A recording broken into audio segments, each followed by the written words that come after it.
and play it my way. Would you be mine? Could you be mine? Won't you be my gamers? Won't you please, please won't you be my gamers?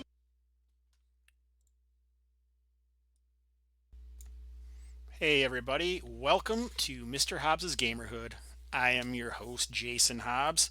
Tonight, we are playing Low Fantasy Gaming by Pickpocket Press, the man, Steve Grodzicki himself. As always, you can't have a role-playing game without players. So right now we are going to introduce our players and their characters. We'll start with a veteran, Arlen. Hi, I'm Arlen.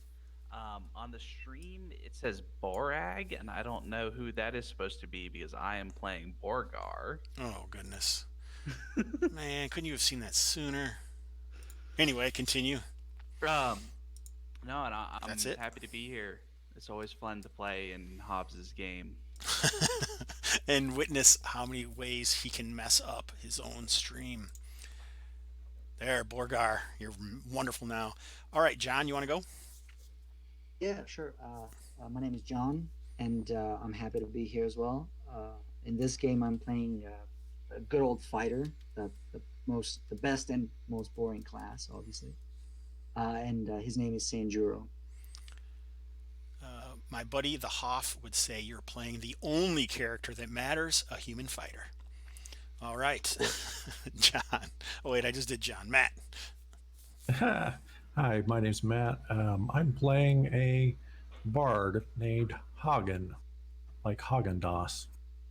Nice, Hagen. I was pronouncing it Hagen, but Hagen might be the right way. I don't know. I guess it's up to you. Anyway, all right. So what we can start with is I have you guys have your own backgrounds, but this is kind of the campaign background. Any new players, I always read it. So here we go. In the ages between the eruption of Mount Rokan and the beginning of the Fourth Age, it is a time of grave danger and hardship, a time full of people searching for leadership and a sanctuary against Thule and scorn. It is a time of high adventure. You have sailed across the Boreal Sea from the island of Vornar and the frozen coast to the vast abundance of the Midlands. The Vornari outpost of Vorngard, a haven of raiders and the occasional foreigner, has arisen in the last score of years. Your future, as your past, is your own. So these are the characters that we got going in. Right here, you got Sanjuro, properly spelt Borgar, and Hagen. And now let's head over to the map of Vorngard.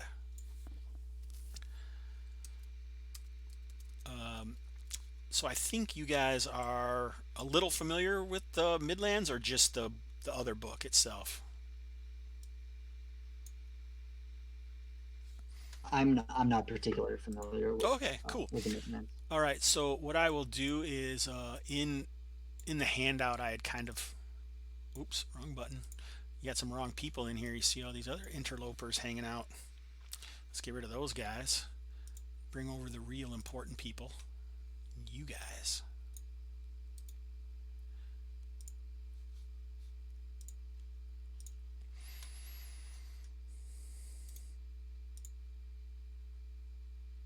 All right, there you are down here. Okay, so you are the Vornari, which are kind of a Danish, Swedish, Viking-esque culture, and you've come to the Midlands in order to do whatever it is you want to do. Vorngard itself is a stopping point. I will read you. Oops, wrong book. I will read you Steve's boxed text, considering the area. Here we are. Vorngard is only 20 years old. It's the newest city of the region and the southernmost stronghold of Varnor. The city is really more of a fortified frontier town, wild and lawless, but for the decrees of Jarl Osgurd and the whims of his enforcers, the Jarlsmen. The streets are winding, muddy paths, rutted by carts and hooves, flanked by wooden buildings with pitched roofs.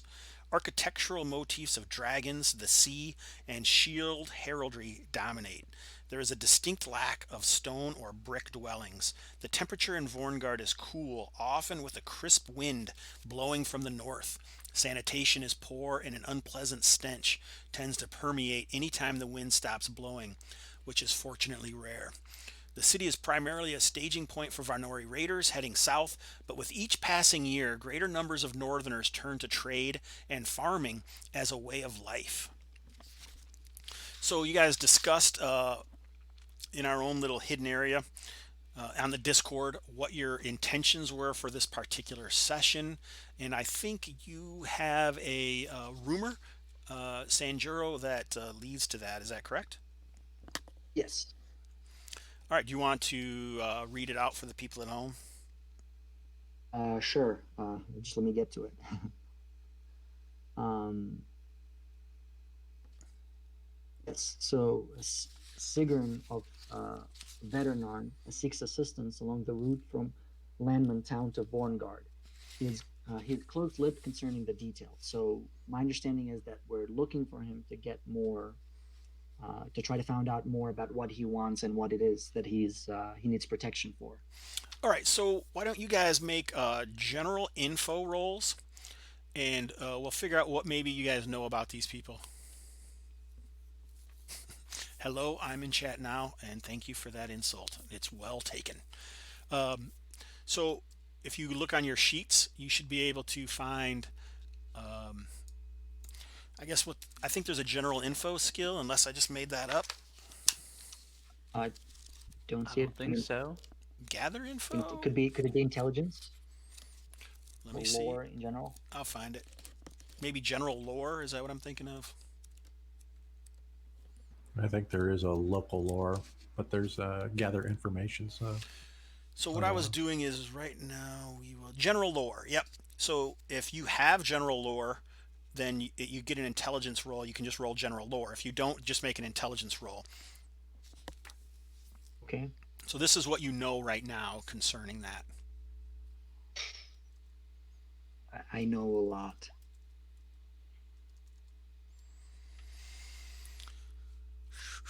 Here we are.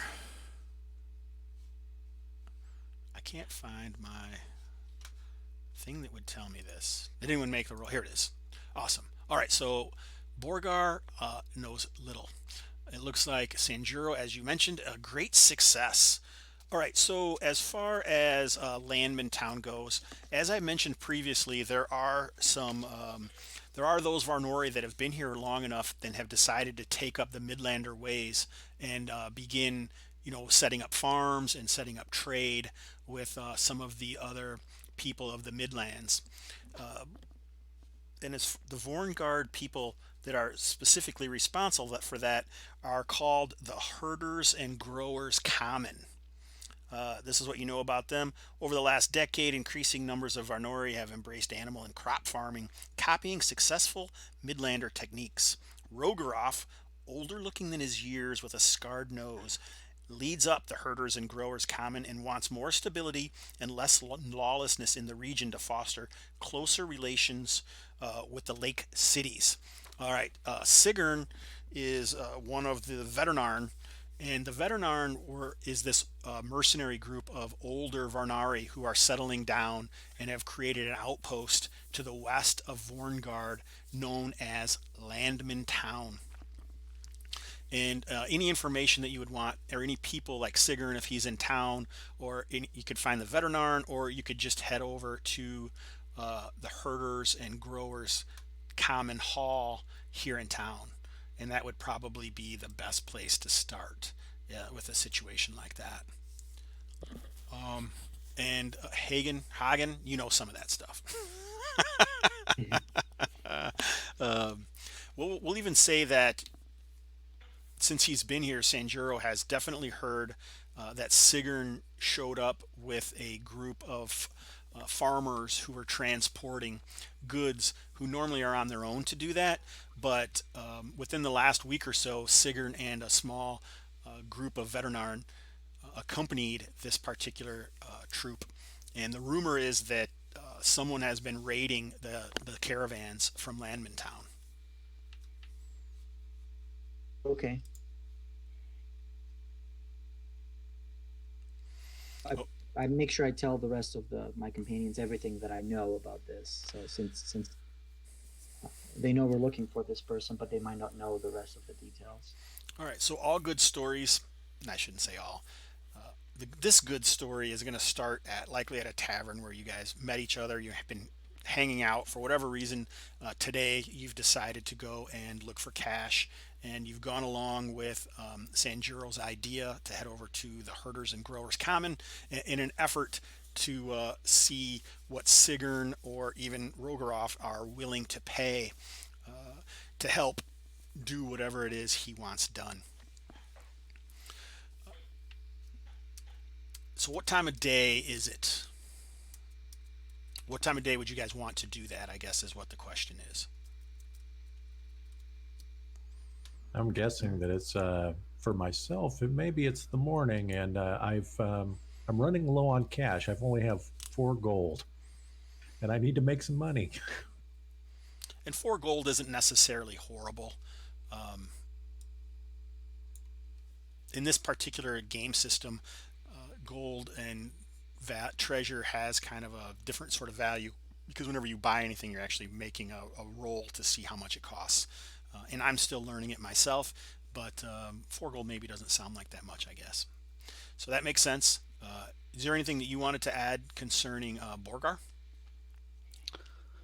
I'm kind of well. How are we handling downtime spending gold? Because I have a lot of gold on my character sheet, but I'm guessing that I've spent a fair bit of that just kind of carousing and frittering it away and all that.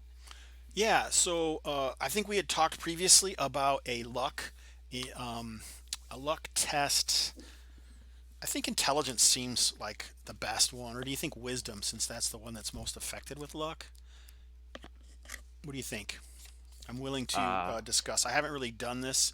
Maybe I should look to see what the downtime is. There's going to be more downtime rules in 110 in the companion, and I have a PDF of it. I have just not done a great job of looking it up. Um, yeah, it doesn't really have anything. Why don't you make what are you? What's your class? A fighter? a fighter. So, um, is that what you think you've been doing, carousing wise? Spending most of I your think time? so. Yeah. I Okay. I had I have 32 gold as of the end of the last adventure, so Okay. I think I've been drinking, Carousing. and Carousing seems like a charisma, doesn't it? that seems about right to me. All right. So why don't you make a luck? Tell me how much you're spending first, and then make a luck charisma test. But this is not Um, going to. This is outside of games. It's downtime test. So it's not going to make your luck score go down any farther. And really, what we're going to decide here is how much luck rest you get. Okay. okay, I'm gonna spend 25 of my gold. Okay, that seems like a lot. So what I think that's Yeah. going to do is give you a make it by a divisible by 10. Okay, I'll spend 20 of my All right, gold. so that'll give you a +2 on the test. All right. So do you want me to make a charisma check or a luck check with the charisma Luck bonus? with charisma +2. Luck with charisma plus 2. That is a failure even with the plus 2. Ouch. Okay, so you're going to have limited luck return then. I think the way I was going to do it was like a die chain thing. So now roll all d6. Wait, d4, nothing, d4, d6, d8. Yeah, so you would get a d4. D4. Yep. Rolling it. All right, so you gain 4 luck. Excellent. You can't go above your normal. Are you first level still? Yeah, for still. This is your third session though, probably, This right? is my third session Okay. with Borgar, so I'll level up assuming I survive. Yeah, so for the fresh blood, Matt and John that we have here, the way I do experiences is every session is a point of experience, and it takes 3 sessions to gain a level. So Okay. as long as you survive, that's what you get. As soon as your character dies, then you start over from zero again. All right, so is there anything else that we need to take care of there? Man, maybe we should give you another rumor. Roll a d8. A 3. 3. Oh, interesting. So it's actually Rogorov of the Herders and Growers seeks guards. There you go. The HGC is the Herders and Growers Common. Yep. I mean, if they sound desperate, so I might as well visit their headquarters and see what they want. Talk to them. Yeah, so the whole concept of this is anathema to many of the new coming Fornari. Why would anyone want to settle down, unless, strange enough, that was your idea, but it doesn't seem like it fits in necessarily with the rest of the concept of your culture. Though, like some of you guys, your background says that you've already been in the Midlands for a little while. Like I think one of you was dealing with the Red Hooks in Port Brax, and I don't remember what yours is, John. I was an employee at the School of Inquiry or something like that. Okay, interesting. So yeah, so that is Call it different. an acceptable wizards in that area, whereas the Vernari don't believe that any mysticism or wizardry is okay, except for the rune seers, who are also kind of their go-between with the deep one, who you worship more as an effort to steer clear of the deep one's ire more than anything. All right, so you guys head up to the Herders and Growers Common. Who is going to do the talking? Sanjuro, do you want to talk? I can try. I promise neither competence nor class, but I'll certainly try. I don't think that there's anything wrong with that.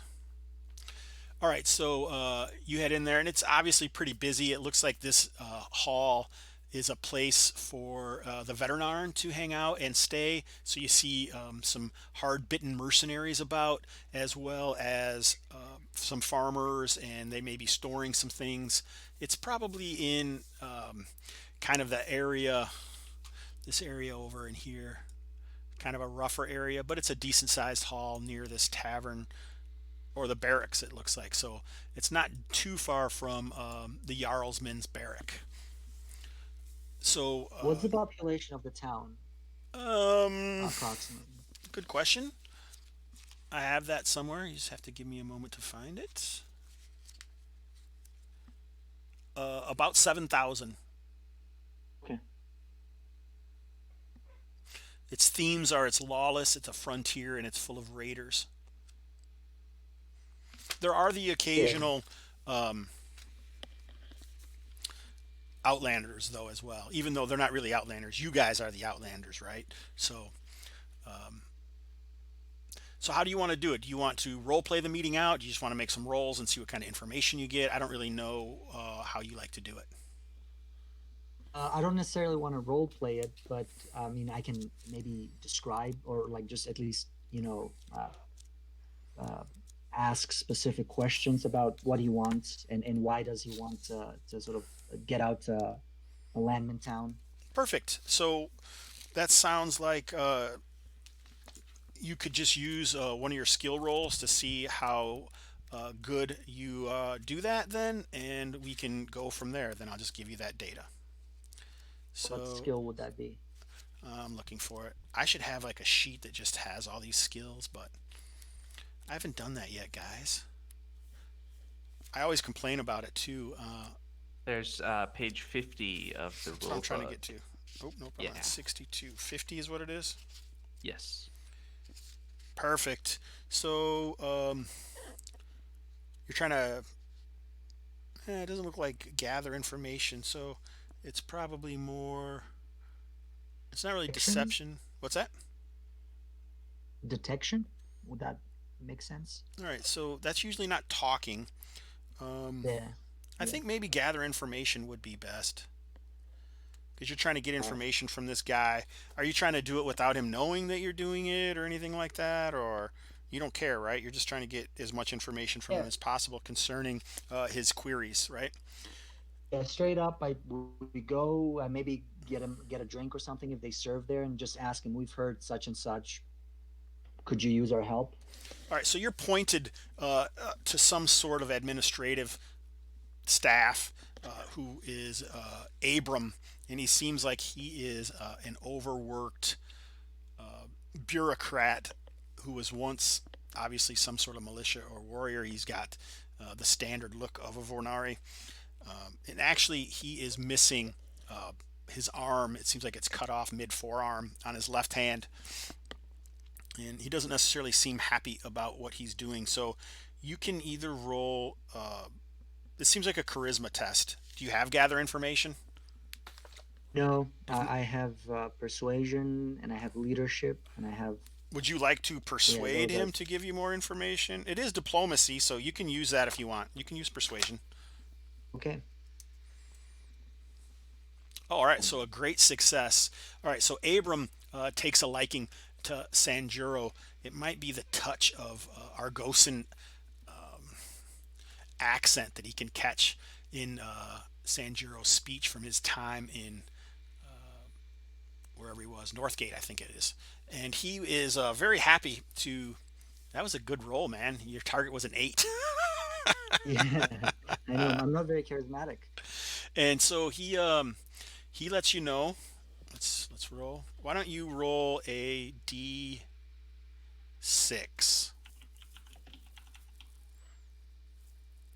5. All right. So he basically ends up offering you guys 50 gold pieces to deal with whatever it has been attacking the caravans between Landman Town and Vorngard. And he says there's an old ruin about should be about 5 or 6 hours to the west of Vorngard. You'll see it. The ancient Goman Road takes a T to the north, and it looks like that this place once was on either side. It's a ruined keep of some sort, possibly Goman. So you know what, Goman is the wrong term. I'm getting my Midderlands in my Midlands information. It looks like a keep from the Second Age, I guess is what he would actually say, from long ago. How far? How far is the keep from the road, from the main road where the caravan is being attacked, as he says? We're it's not it's visible, so you're talking within a few hundred yards. Okay. I turn to my companions and say, "What do you think? Do you think this is a fair deal?" Seems like a good deal to me. You said 50 gold. Yeah. Do we? I, Oh, sorry. Go ahead. I was just going to say that. Let me ask around. You said this room was full of mercenaries. Veterinarns. Yeah, some of the group that look like they're holding this. They have the sigils of the Veterinarn. So it's I'm going to ask. Go ahead. I was just going to say I'm going to ask around, see if I can gather some information from these guys that may have seen activity of, you know, Like what sort whatever. of threat it is? Yeah. Yeah. Since, Okay. You want to since gather? they've worked as mercenaries. Do you want to gather information? Yeah. Go ahead.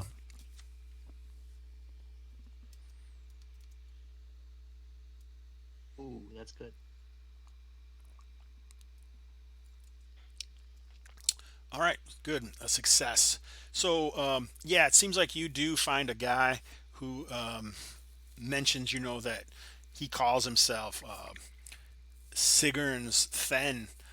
Some of the others scoff at that, but he's he says that a few months ago, some a group of low bottom vagrants from Vorngard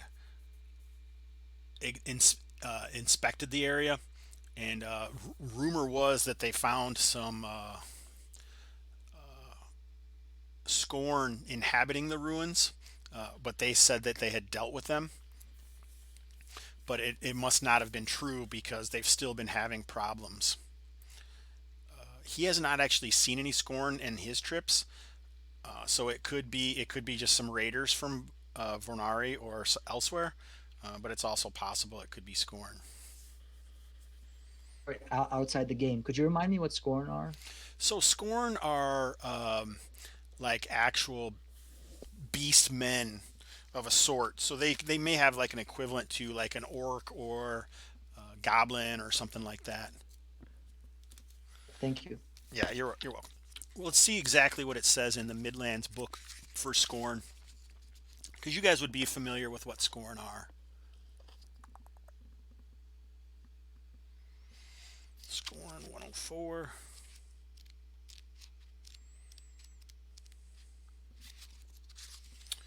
All right. They're also known as half men or beast men, heavy set, pink skinned proto humans, often scarred and heavily sunburnt. About 7 feet tall, but for their stooping stature with small eyes, flat faces, and rudimentary ear holes. They're known as dull witted cannibals, more beast than man, often raiding outposts and caravans from the nearby wildlands. They live to eat, breed, and fight, inevitably bringing them into conflict with their neighbors.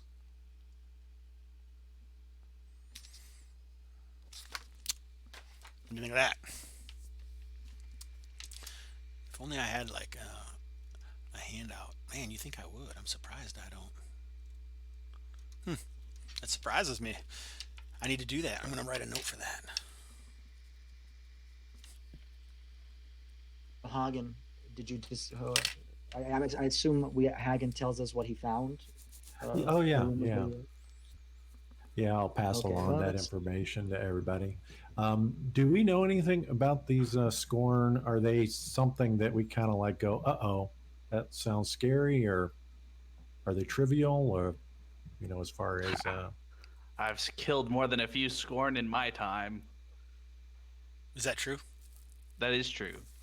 I've killed like 3 or 4 of them.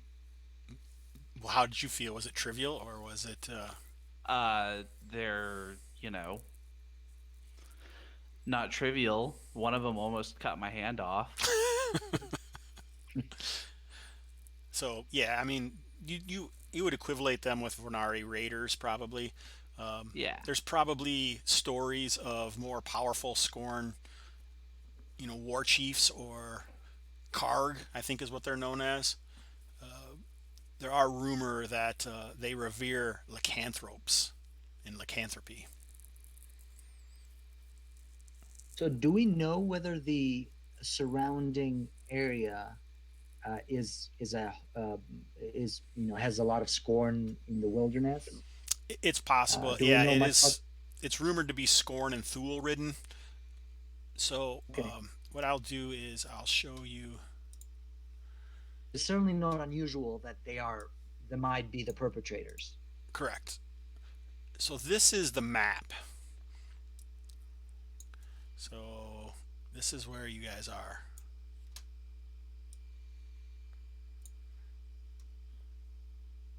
So this is Vorngard down here. And Landman Town would just be like in this area up here. And these are 10-mile hexes. Yeah, okay. So you very little area have been, like when I talk about Northgate, that's way down here.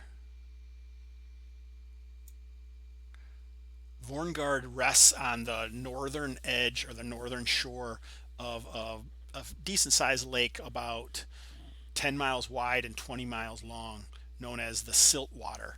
And it's got quite a few tributaries coming from the Sunstone Ranges to the west and the Iron Hulls to the east. And it leads to a fairly large river that then opens up into Lake Argos, which is a massive inland lake. And that river goes through a dangerous forest known as the Wistwood. This is the northern. This is like kind of the northern edge of the Wistwood here. Okay. We're heading on the other direction, or at least the caravan is heading on the opposite Yeah, kind of direction. We're not going to the northwesterly. port. Okay. Okay. All right.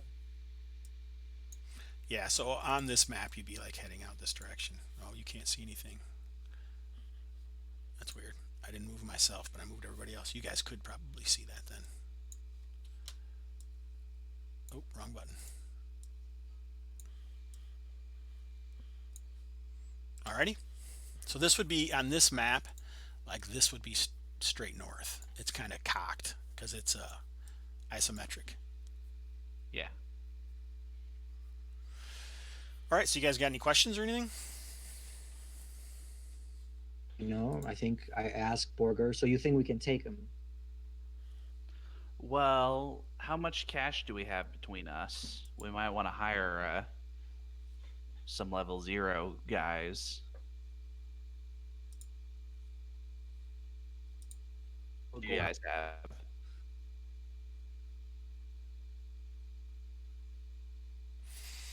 Hey, old golden hen, I haven't seen Probably you in the not chat room in a going to while. hire Sorry, go ahead. Glenn. How about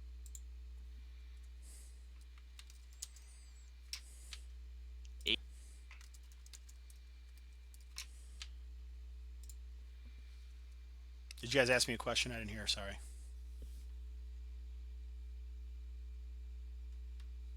How much does it cost to actually hire like a henchman Um, for the trip? so let's go to the hirelings. I haven't done a ton of it, but we have had some people do hirelings in the past. So I will go straight to the hirelings section. Are you reading it right now when you ask me that question? Here we go, 157. I am not reading it. I am looking for it too. It's 157. Oh, look at, I even had a bookmark in there. All right, hirelings come in two varieties: mercenaries and non-combatants. So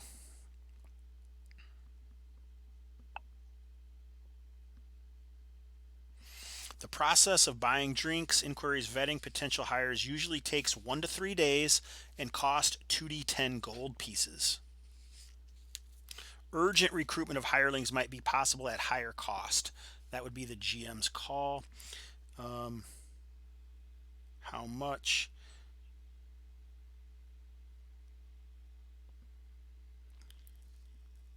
I think I think we were talking like 5 gold pieces a day for a mercenary and 5 silver pieces a day for a non-combatant.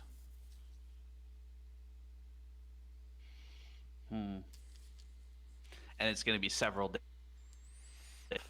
travel to get to. No, it's other about town. what did I say? 5 hours away or something? Oh, I'm sorry, I missed that. I think. Okay. Well then, if it's not that far, it seems like we should be. We don't have a whole lot of gold between us, so maybe we hire for the next mission. I think we should just with the 3 of us, we should be good to guard this caravan. So you're not guarding a caravan; they're sending you to check out, try and deal with this issue. I totally missed that. It's the caravan route, right? Yes. And we're going to clear it. Exactly. Okay. and they think it's coming from the old ruins. Yeah, an old ruin from the Second Age near Yeah, the signpost. And the mercenaries thought that said they had cleared it out once. They said but a then- different group had cleared it out. They hadn't. Oh, okay, gotcha. Okay. Well, let's. I think the 3 of us will be good since we've got 2 fighters and then Hagen, you're a bard, right? Yeah.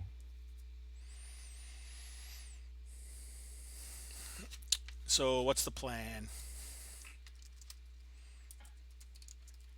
Or if we really want to, we could hire a mercenary and then make sure he dies, so we don't have to pay him afterwards.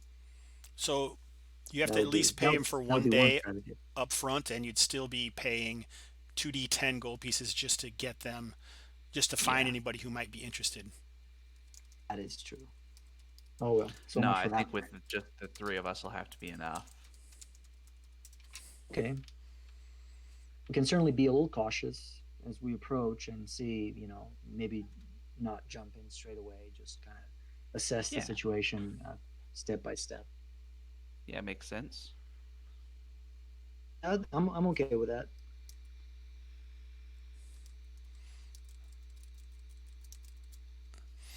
Awesome. So are you guys heading out now? Are you heading out the next day? What's the plan? What time of the day is it now? Morning. Maybe, Oh, I mean, you guys have can been we? going for a couple hours, so we'll say mid-morning near lunchtime. The person who we were talking to, the what was his name? The the one that took a liking to me, Abram. Abram. So we ask, is there any pattern to these attacks? Do they happen at certain time of the day or night? That you know of? So I think the ruin is fairly near the midway point. So usually probably at night during camp more often, but it does they mix it up. They don't seem, if it is those damn scorn, they don't even watch the sky or the celestial bodies above. They just do as their whims. They're savages. Okay.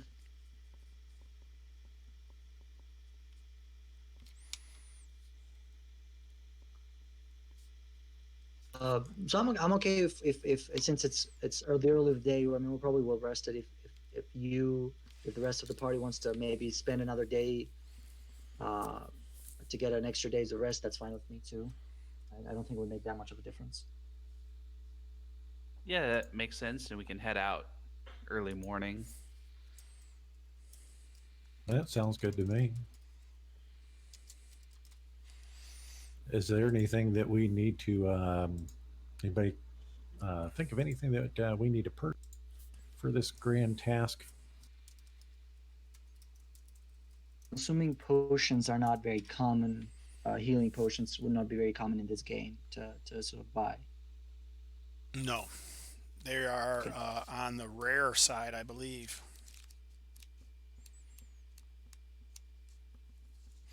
So, because it is like a low fantasy, so making potions and stuff are less common. Yeah, that's understandable. I can look it up if you'd like. I mean, I'm sure that. Does anybody need to buy arrows or ammunition of any sort? No, I'm ready. Okay.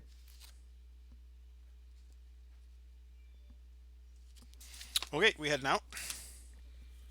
I think we were gonna wait until tomorrow so we could leave early morning since it's like mid morning now. But yes, we're ready to head out.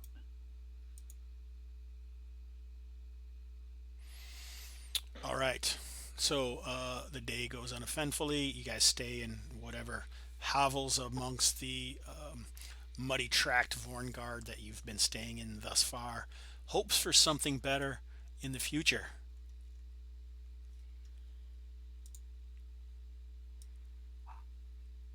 Yes, once we're successful and we get all that money. Money, money, money, money.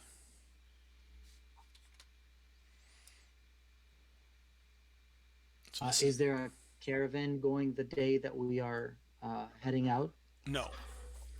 Normally, basically, Okay. the caravans would come in with the farmers to market, and then they would bring stuff in, and then they would probably just be returning maybe if the town needs some goods or something like that, but that isn't occurring at this time. Okay. Oh, I gotta find my dice. All right, hey, we're doing pretty good, guys. It only took us an hour to actually get going, but that's all right. Like I say, at some point, if you guys did actually travel there, I would probably set it up where um, you could possibly fast travel there in the future, which seems like a cool idea. But during the fast travel, there would then be like a possible resources loss, which also has its disadvantages, I suppose. All right, 1d12. So you guys head off in the early morning. You make it across the path that you need to, and you're crossing over the. You get across the river, and you found this. It's about lunchtime or just a little after lunchtime. You can see where this road at one point was cobbled like a fine road, but it's been, you know, generations since that has been the case. And now there's a large stone that has been placed, some sort of like a, I mean, a monolith. It's not that big, but it's easily probably about 12 feet high, and it's squared at the bottom, and then kind of goes up like the Washington Monument for some reason, like a stela or something like that. And you can see the remnants of where this road once split off. I guess it would be evening, actually, right? When you get here. Hmm. Yeah. Evening when you make it to this area. Did they say it's north to where the road splits? Yes. Okay. So you've kind of crossed the river and then traveled for a little while. You can still hear the river is nearby, within easily within a half mile or possibly less off to the north of you. When you before you came across the river on this bridge that came across the river, there's another road that continued up and towards the frozen bay near the Boreal Sea, and that's where like the people who come from Vornar take that road to get to Vorngard, and then the Jarl sends caravans back to the island of Vornar. You know, that's basically, this is kind of like their colony down here. Did we come across other travelers while we were going down the road? It doesn't seem like it, not today.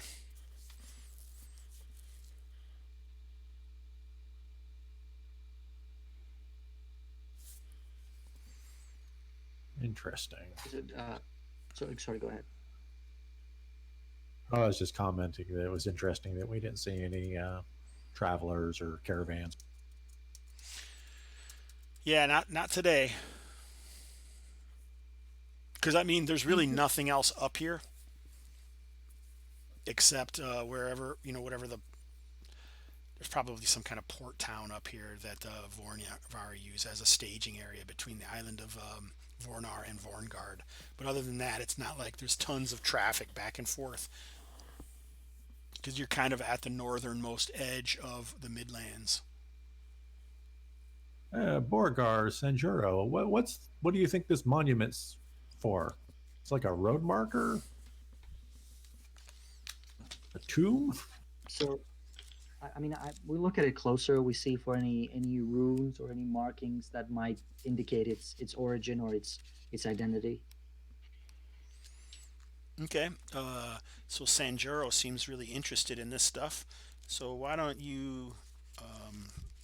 I don't touch it. I just look at it. Okay, it's obviously been here for a long time, you know, generations, and you can. Trying to find what I want to. Dang, I thought it was page 50. Oh, I'm on the wrong book. Son of a biscuit. It's obviously from an earlier age because it isn't any writing that you recognize. But it's not like the island of Vornar didn't have its predecessor cultures either. So let's see. Why don't you make a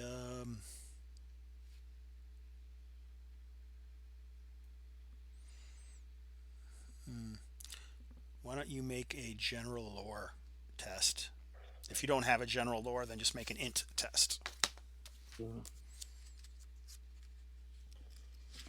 what's that? All of you guys can do that.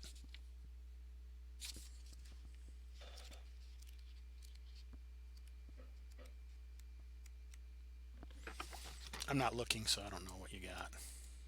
I have a great success. Oh, everyone else failed. All right. A great success for one of the characters. Nice. Borgar.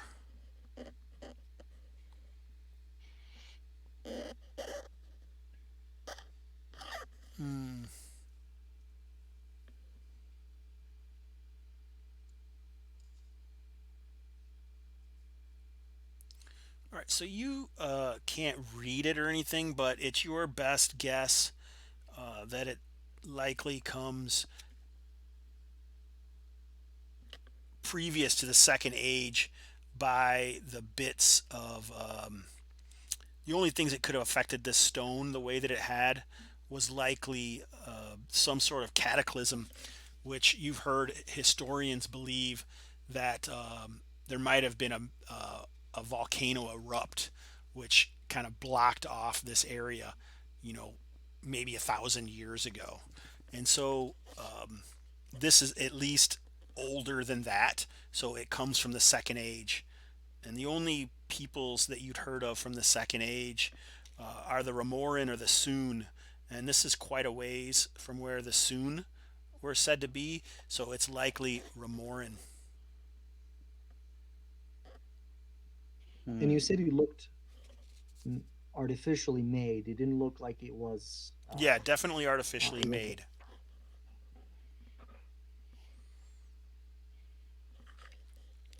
But the history of the Midlands is full of cruel serpent men who enslaved the warm bloods, and so it could be anything, you know. The late centuries of the Second Age were definitely dominated by the Scorn, but the chances of the Scorn, you know, creating a monument like this is pretty unbelievable. Yeah, yeah. All How right. far are we from the ruins? If you are at the right place, which you are pretty sure you are, you're, you know, less than half of a mile, quarter of a mile away. Okay. Cool. Yeah, let's Yeah. press on to the ruins then. Maybe you should crawl to the top of that monolith and see if there's anything. So it's kind of pointed at the top, so it's four-sided, and it narrows up near the top, and then it has like a, I don't know what you would call it, like a pyramid thing on top of it, or it hones up into like a muted point or a blunt point at the top. But you can certainly crawl up it if you wish. I'd fall and break my neck. I don't know if it will be the wisest thing. Although we could get a good look at the area if we tried.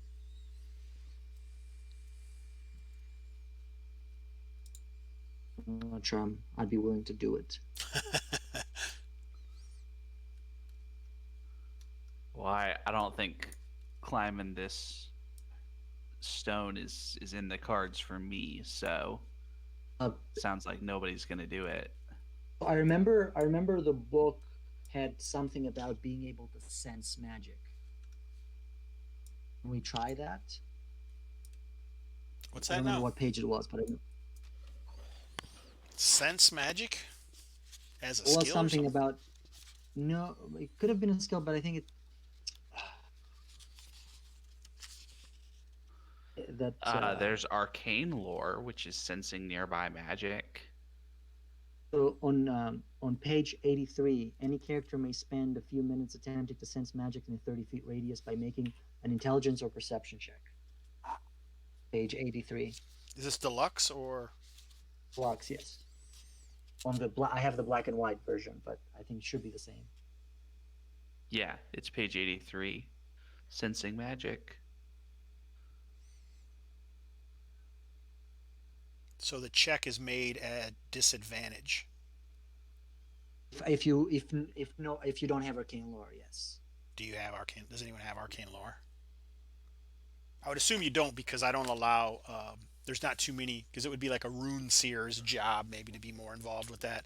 Because in this is the Midlands, so magic is pretty much proscribed in most situations except for a very few.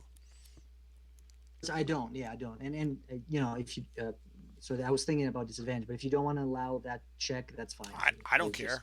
You can definitely do that. I just think that it would be rarely would that ever happen. Probably. You know what I'm saying? It would be an unusual thing, but it's Uh, possible. I'd let you do it if you want to. I don't care. You mean an unusual thing for this for a magical item to exist in this place, or an unusual thing for the testing of or for the sensing of the magical item? Unusual for the magic to even be around or exist. Okay, so I guess my character would not assume that then. So I would just move on in that case. But it is a strange thing that you haven't necessarily seen since that. But your character was more around magic, right? Because he was in a job for that down in Northgate for quote unquote a mage's guild kind of thing. Okay, I'll try it a disadvantage So perception check. so it's See what happens. possible you would have a lot more experience with that. It didn't work. Okay, yeah. So you don't sense any magic. So It's just a regular stone, I guess. I have detection. So it's just a special arcanish lore type of skill. It's not a detection check.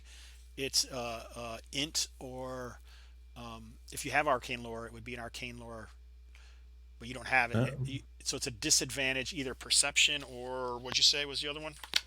Intelligence. Intelligence. Yeah.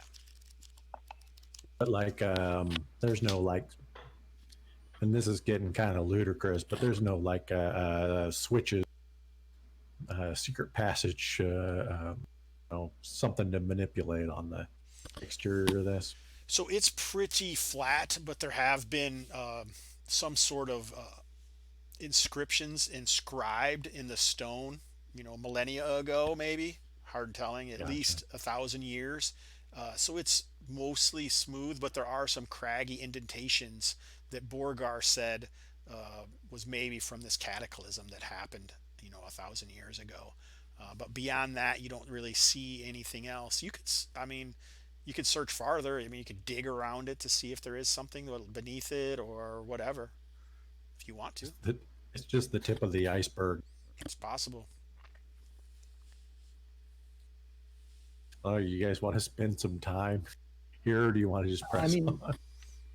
the last thing I would suggest is throwing a rock at it, if you guys are okay with that.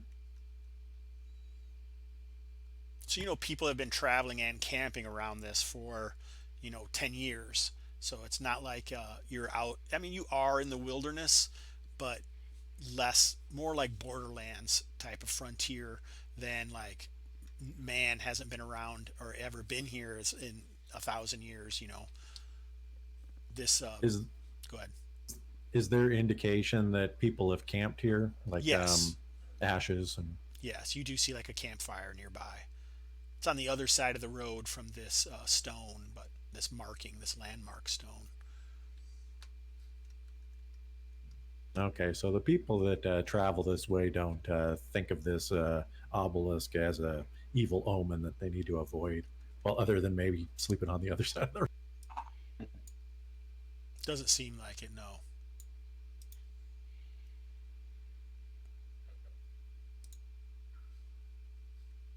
I guess they've got nothing else to do. I mean, we could spend all day trying to investigate and hoping to find something, but it's not really our mission.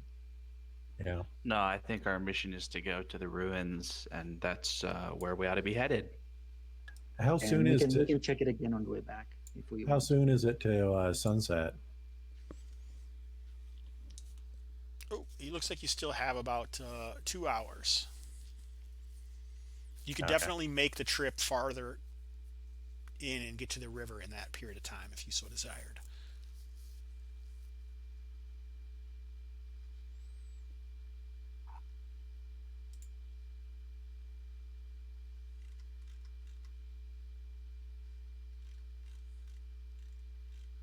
So, what did you say the rules were for short rest? Do you have to make a will save? Yeah, there's a few things that you do. So, like when you're trying to make a short rest, and throughout the session that we're going to play today, you can have up to three short rests, and you get to decide how many times you're going to make the will check in order to get things back. So you could have one check, two checks, or three checks, and you decide which one of those you want to use when. And then you're going to make a will check to see what you get, and then you can get like a player ability back. You can choose to get hit points back. You can choose to replenish your reroll pool. Does that help? Yeah, thanks. Yep, no problem.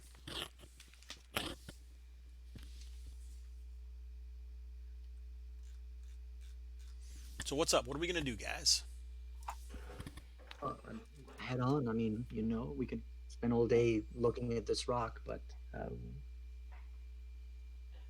if we really have to on the way back, we'll look at it again.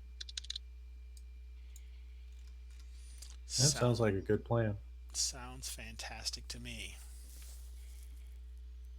If it's something truly evil, I'm sure it's gonna come after us. So, hey, it's gonna be there.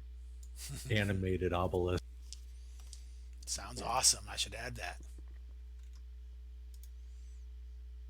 I mean, if it's, I'm thinking the only possibility. I mean, if people are sleeping there every day, I'm thinking, maybe there's something in the old ruins that would activate this thing, potentially. I mean, that's a long shot, but who knows? So what are you Yeah, guys gonna do? the Are you gonna camp here? Or are you gonna press on to the north? You gonna go to the west to Landman Town? What's the plan? Can you repeat again what time of the day it is? It's about 2 hours before sunset. Hmm. yeah, so we could either I mean, we camp could. here and go to the ruins in the morning, or we could go to the ruins, which we got 2 hours, and then leave. I guess I don't know how long it'll take us to investigate, kill anything that's there, or whatever. If we, I'm thinking if we camp closer to the, which is, I'm guessing that's how long it's going to take us to get closer to the keep about 2 hours, since it's only half a mile away, maybe less than that. But if we camp there, then we invite a greater chance of attack, because that's where the attacks have been happening. Well, if that's our plan, then sure.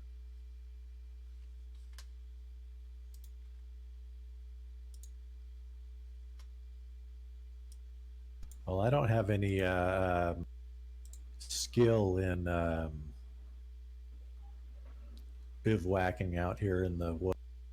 What do you all think? Is that a bright idea to camp here and then proceed in the morning, or go now?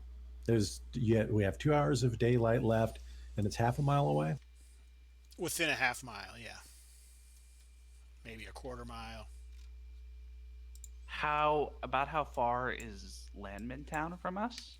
Another day. Another day. Okay. So, my vote is that we camp here by this rock and then move on to the ruins tomorrow.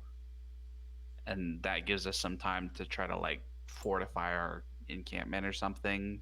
Maybe gather up firewood and stuff. Okay. As opposed to trying to camp right at the ruins themselves.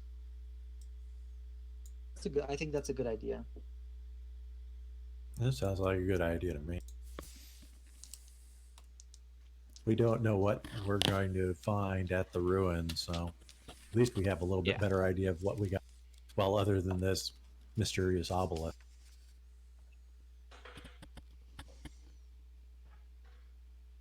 Perfect.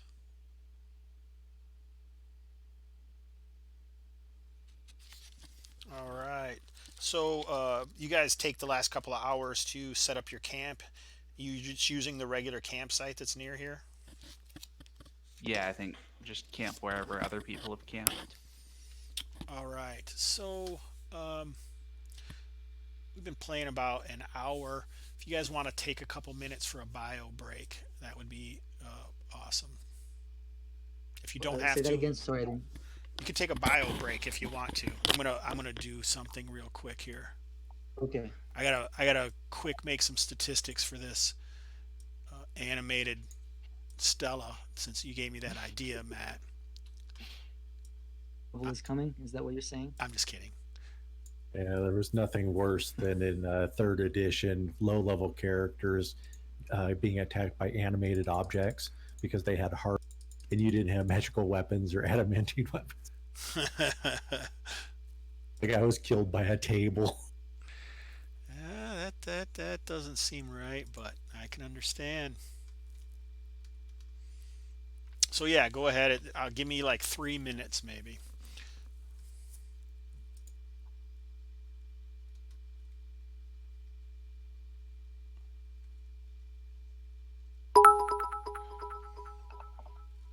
Uh-oh, someone did something. I don't know what.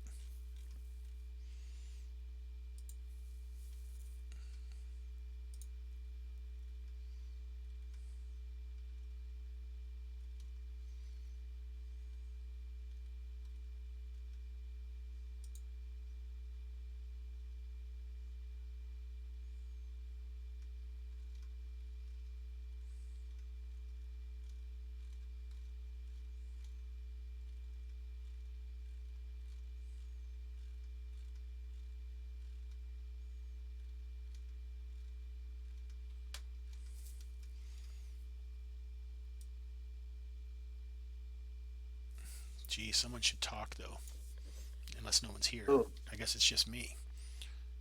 no, I assumed we were supposed to be silent. No, no, you don't have to be silent. Just I won't answer you as I'm working on this, but it seems really quiet. Well, I don't want to. I don't want to be talking to myself. But Oh, oh yeah. And are you on the Twitch or no? I have it open on another tab, but I don't really look at it. There's a few people. Yeah, there's people talking. But yeah, yeah, it's kind of the obelisk could be just a. I'm thinking it could be one of those flavor things. It's just there for description, but I can't get my mind off of it. It has to be something else. So maybe, who knows? Were people saying something about it in the Twitch channel? I didn't look. Oh, I didn't. I don't think so. No. Oh, okay.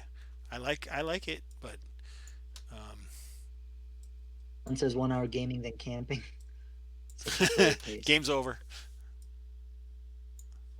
I mean, we didn't. Yeah, I mean, it's we got to sleep. I mean, it can't doesn't have to be an activity heavy day to just say that we're going to sleep. No, you know how it is. People got to talk, or they don't know what to do. We need to rest to get our non-existent spells back. That's right. So there was one thing about. I mean, there's a couple of things in this book that because I found kind of ambiguous, and maybe they're like that on purpose. But the long rest takes 2d6 days, but you can do light traveling and even some fighting during those 2d6 days. So would this something like this count? Like if we sleep 8 hours now, would that count towards the 2d6 days? Um, Since we didn't do. I don't know. How does Do you need a long how does rest that? for some reason, or I'm not asking for I don't understanding know. goals, I've but never done any. I've never had to do it yet because the way this game is, there's not going to be a ton of long rests. okay, I see. It's just I think it could be. I just the way it's written, it could be interpreted in a number of ways, which I guess it's could be could be useful if you want to adjust it to your own gaming needs. Yeah, for sure. Are you guys having a fire? We are humans and we can't see, so I suppose that would be a reasonable thing Okay. to do. Oh yeah, we're all human. I've got a quick question for you. I Yeah, have the traps and lock skill. Can I set traps if I have them or make them? I imagine. Well, I don't know about if there's any things that go bump in the night. It is a kind of a frontier. So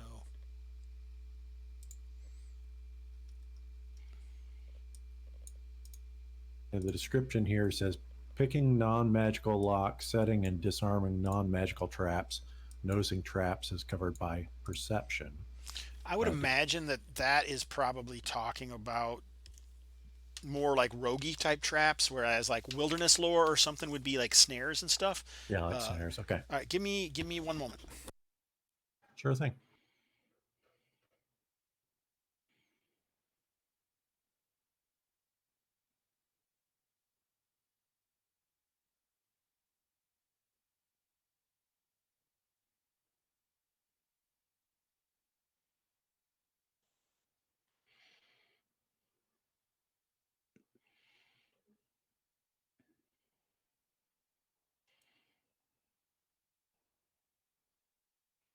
if we had somebody in the party with wilderness lore, they could have gone hunting. We could have had some real good food out here in the country.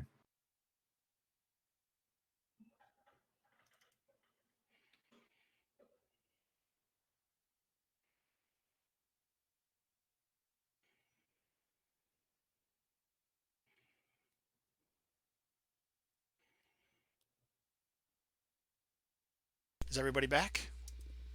I am back. All right, nice.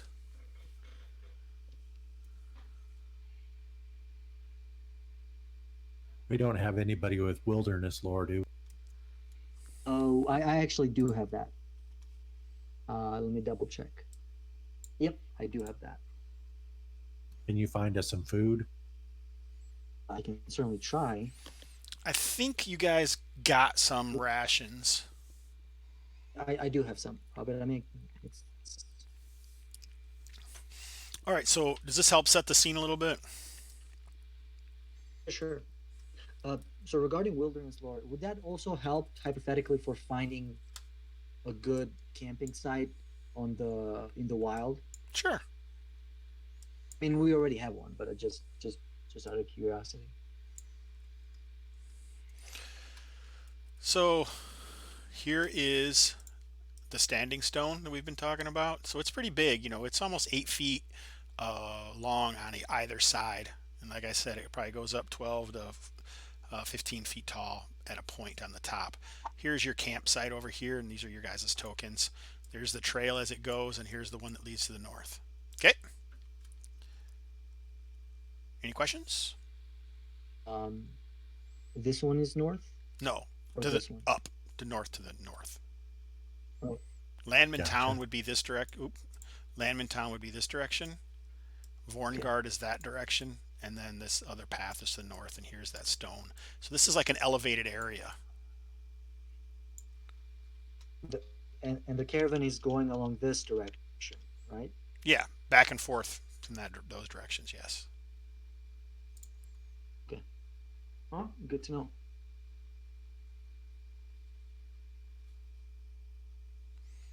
Are you guys setting a watch, or were you wanting to try and set some snares somewhere or anything?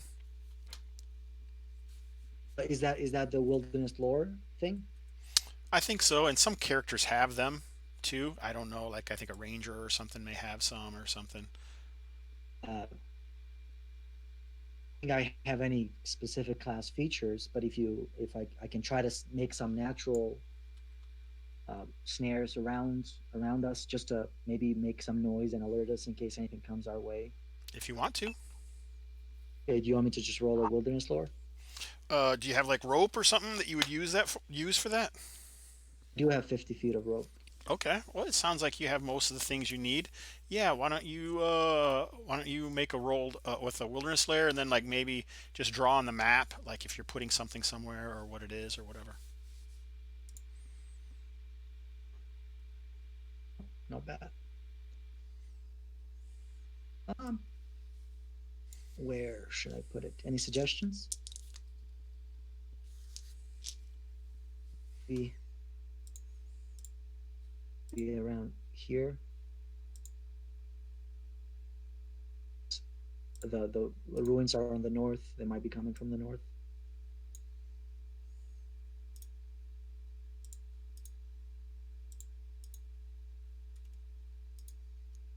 Yeah, it seems fine to me. Yeah. Maybe you can sharpen a couple sticks to make stakes and then tie the rope so they'll trip over in the dark. That's presumably what I did. Okay. Is that 50 feet? Approximately. Because these are 5 foot squares. Yeah. Perfect. I like it. So I'm assuming you guys have a watch.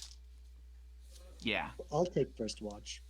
I'm just gonna, if anything happens, I'm just gonna go. Yeah, okay. You guys can decide when it is, but I'll just say like whoever is on watch or whatever. All right. So the rest of you guys are sleeping. So sometimes during games, I'll allow people to. Does anyone want to tell a story or anything about their past So you could get like if it's good enough. Sometimes like especially the first time you guys have a campfire, if someone has a story they want to tell about their character's past or any part of it, if the people in the chat room and the other players think it's good, then we'll randomly roll like what your award would be. But if you don't want to mess with it, we don't have to. I always like to give people the opportunity though. Anyone interested? Maybe next time Okay. for me. It might be whoever dies gets eat first in the dark. It's possible. There are grooves. Okay, so I would like Sanjuro to make a, let's see, detection check. Do you have detection?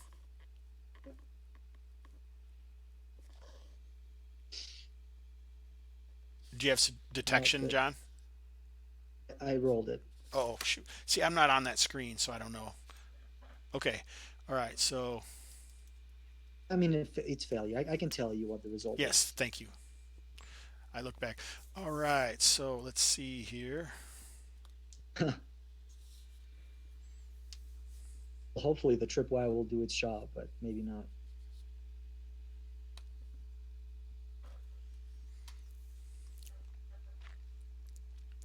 All right. So, um, You'll have a story to tell after tonight. I mean, I was thinking about telling a story about the spoiled brats at the Royal University, at the Royal College, or oh, whatever that that would have been was where I good. was working, but I couldn't come up with anything too that was funny or interesting. So maybe I'll have something next time. I've got a drum that I'll play for you. All right, so as you're on watch, I'm assuming Borgar and Hagen are resting, sleeping, and your tripwire works, and you hear like a rustle, and a guy seems to fall as he was sneaking nearby, and you can easily spot him there. Is it a single person? That's all you see at this point. What do you do? I I immediately step next to Hagen and Borgar, and I kick both of them in the on their sides to try to Okay, wake them up. so as you step over there to kick them, you can hear the others say, "Ah, you stupid oof!" And it, there's some other guys now that you can see because They've seen us. Well, I guess they have, yeah. you can hear a distinctive sound as like something is whistling, and then you just like their shapes that you can see just in the dim light of the night. It looks like they're using slings. They're triplets. I'm lazy, sorry. um, Ooh, okay. What's your AC? 16? Does that hit you? uh, 16. My AC is 15, so yeah, that hits. Okay. So one of these sling stones hits. I don't even know what slings are in here. I better look it up. Sometimes I just make stuff up as I go because I'm used to just running a game.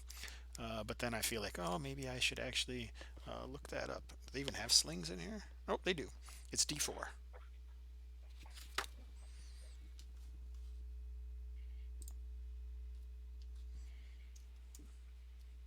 Ooh, 4 points of damage. Okay. You you want me to subtract them from my hit points? Yep. Okay. I wasn't sure if you did that or I did it. No, you Okay, can. done. You take. I do as little as possible. Okay, sure. Have Borgar and Hagen woken up? Yeah. So at this point, why don't we roll initiative? Hear me saying, "Ouch, my eye." So you guys are like, oh, something's happening, and you can quickly see these forms over there. So to roll initiative, yeah, you just roll initiative. It ends up being a dex check, and if you are successful, you go before the enemies. And I usually let people with great successes go before the people with successes. Does it automatically add the dexterity in there, or is that the plus miscellaneous? It automatically does it because it's actually a dex check. It's just using your dexterity. So if you roll your dexterity or under, it's a success. Okay, I got a success. Yep. Okay. So Arlen Borgar has a great success. What are you going to do? So you're basically prone right now. You know that there are three potential adversaries. Sanjuro has been injured off to the west there. So I want to. I'm trying to figure out exactly how much I can do in terms of. I probably took my armor off to go to sleep, Okay. so I don't think I've got that. But I can grab. I'm gonna grab my shield and my battle axe and stand up, and I think that's my full action. All right. Sounds fantastic. Sanjuro, what are you going to do? Um, can I see whether the other two also have slings, or are they too far for me to see anything? Those are the guys who did sling at you. If you want to, you can take your action to do a perception check to see if there's anything you've missed at this point, or get your bearings better. But otherwise, this is kind of what you see at this point. The guy who stumbled, who tripped over your tripwire, he's just kind of fumbling as he tries to stand. Okay, well, since I was standing watch, can I assume that I had my armor and my weapon equipped? Absolutely. What I'm gonna do is I will move behind this tree, taking partial cover, and then ready an action in case they get near me. Okay. Okay. What kind of weapon do you have? I have a long sword. Okay. Perfect. Hagen. Just to clarify, is that how ready action works? As I soon don't as they know. get near me, I get. Oh, okay. Never. It's fine. I don't even know if there is one, but I was just assuming that I would allow that. Ready action, Up to you. page 67. I I'm feel fine like with it does, whatever you but decide. I wasn't sure. A character may ready an action in response to another event at a GM's discretion. The player describes a triggering event, and the character takes her action simultaneously with the triggering event. If the two acts cannot occur simultaneously, a dex contest determines who acts first. If the triggering event does not occur, the character's action is generally lost. So I'm basically saying you're going to just swing at somebody if they come at you, right? One of them, obviously not of one of my Correct. allies. Yeah, but yeah, yeah.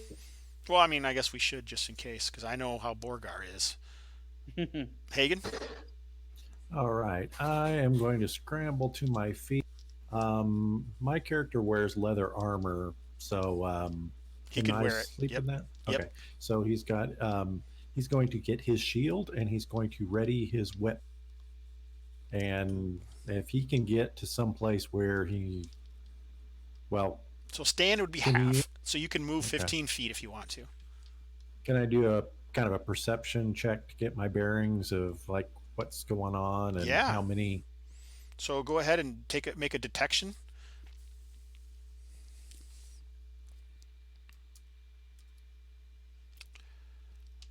Ooh, nice. All right. So Oh, you oh yeah, great. you great. stand and pull out your whip, and you see two more of these guys skulking about, trying to flank you up here. Oh, there's more behind us, guys. And I point over that direction. So fantastic. All right. So that's everyone. Yeah. All right. Yep. All That's right. everybody. So let me see here. All right. So these guys actually are just going to charge forward. 1, 2, 3, 4, 5, 6. But only one of them can attack you, but you get to attack first, Sanjuro. Okay. So let me find it on the character sheet. There's just. So they come forward. The one adroitly, can get past your snare because the other guy had kind of already tripped it. So that I'm assuming AC7 does not hit. Right. This is ascending, so you would assume you would need at least a 10. You rolled a 2. Yeah. You You would have to roll better than that, right? Let me see here. You rolled a 4. Not much better. Okay, so he's going to attack you now. These guys have short swords. Ooh, a 17, another hit. So terrible when I'm pretty rough. Okay, so you guys should, this is a point where I should tell you, so in this game, you can really get a little more narrative about what you want to do. And if then it has, you have a regular attack, you have minor exploits, you have major exploits, you have rescue exploits, and then you have party flee exploits.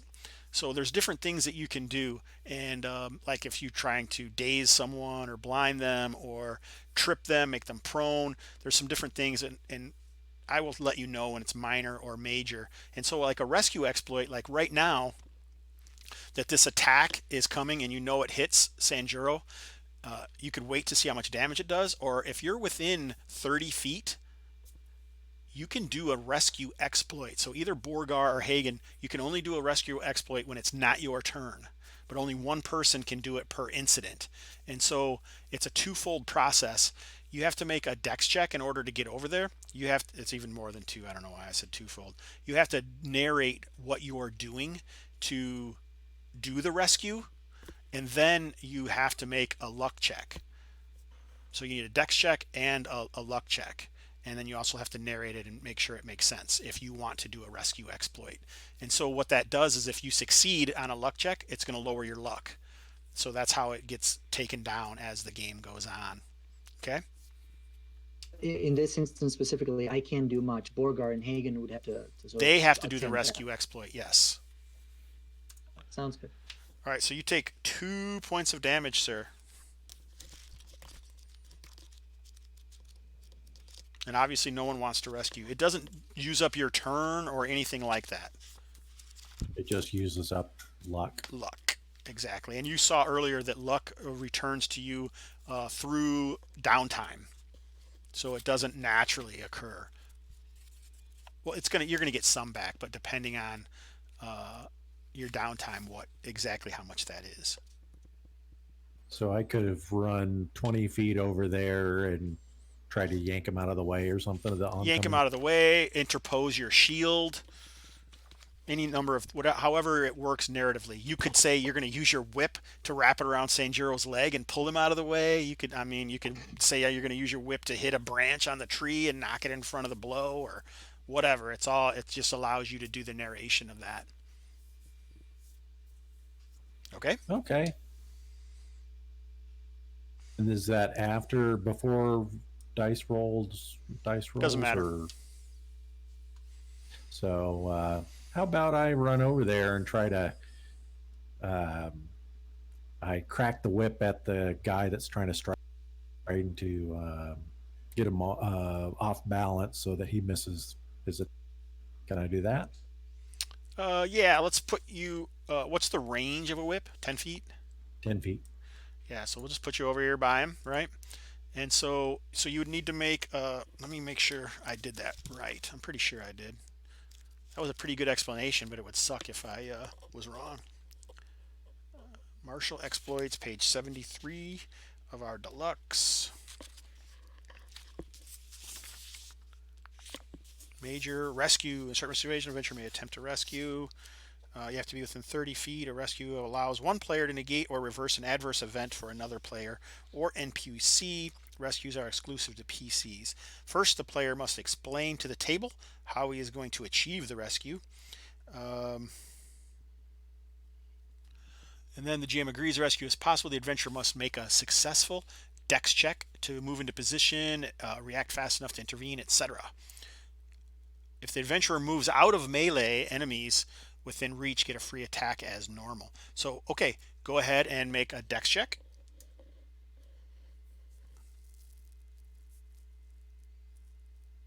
Ooh, a great success. Fantastic. And then now you need to make a luck check. All right, I don't really see using a whip is going to be modified by anything. Okay, so go ahead. All right, perfect. So now your luck, take your luck down by 1, and Hagen, you don't take any damage. And Senjuro doesn't take any damage. Yes, sorry. Hagen nor Sanjuro takes any damage. Awesome. Nice.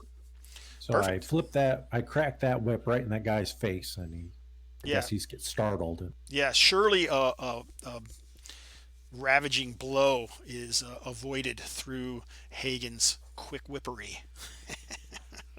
You see Sanjuro give you a. First of all, he's startled at the sword stopping presumably inches in front of his face, and in the split second after, you see him give you a look of gratitude, um, as you realize that the blow hasn't hit him. Perfect. All right, so I can't even keep up. We got some serious chatting going on in the chat room, guys. I can't even keep up with it. That's probably a good thing. All right, so these other two guys do have slings, though, and so and they don't really care that much if their companions are hit. So I will randomly determine who they are going to attack. So 2 would be Hagen and Borgar. So Hagen is not in melee. So I'm going to roll 2 attacks with their sling blows here.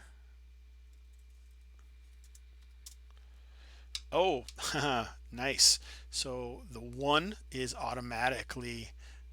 So the first roll was against Hagen, so he definitely could have hit an ally in that situation. But when you roll a 1 and you're missile firing into melee, you automatically hit an ally.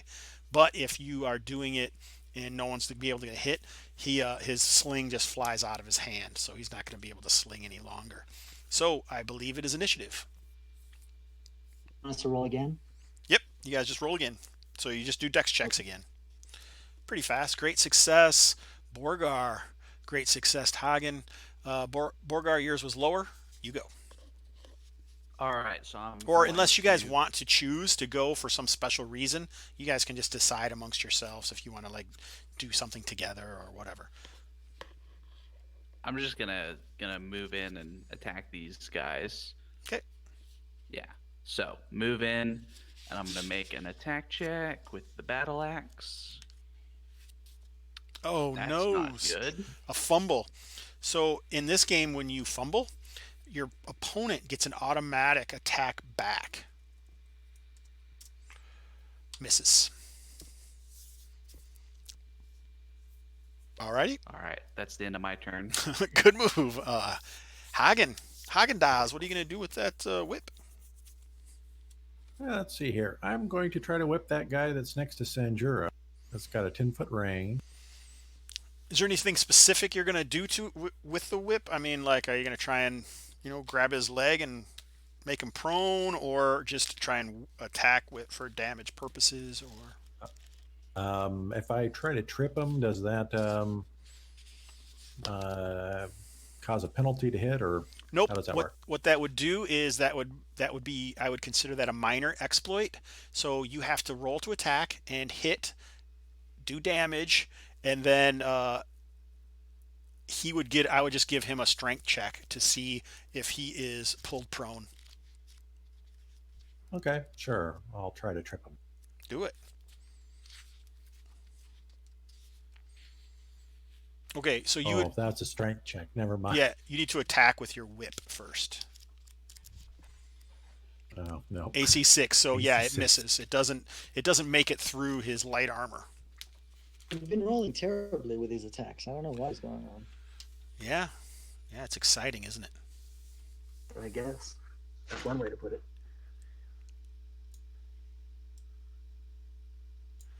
All right, these guys move up. They're just going to keep attacking who they're attacking. Just seems to make sense. I'll start at the bottom. So the bottom 2 are attacking Borgar. The guy up to the right, about 1 o'clock there, is attacking Sanjuro. Okay, so Borgar 15.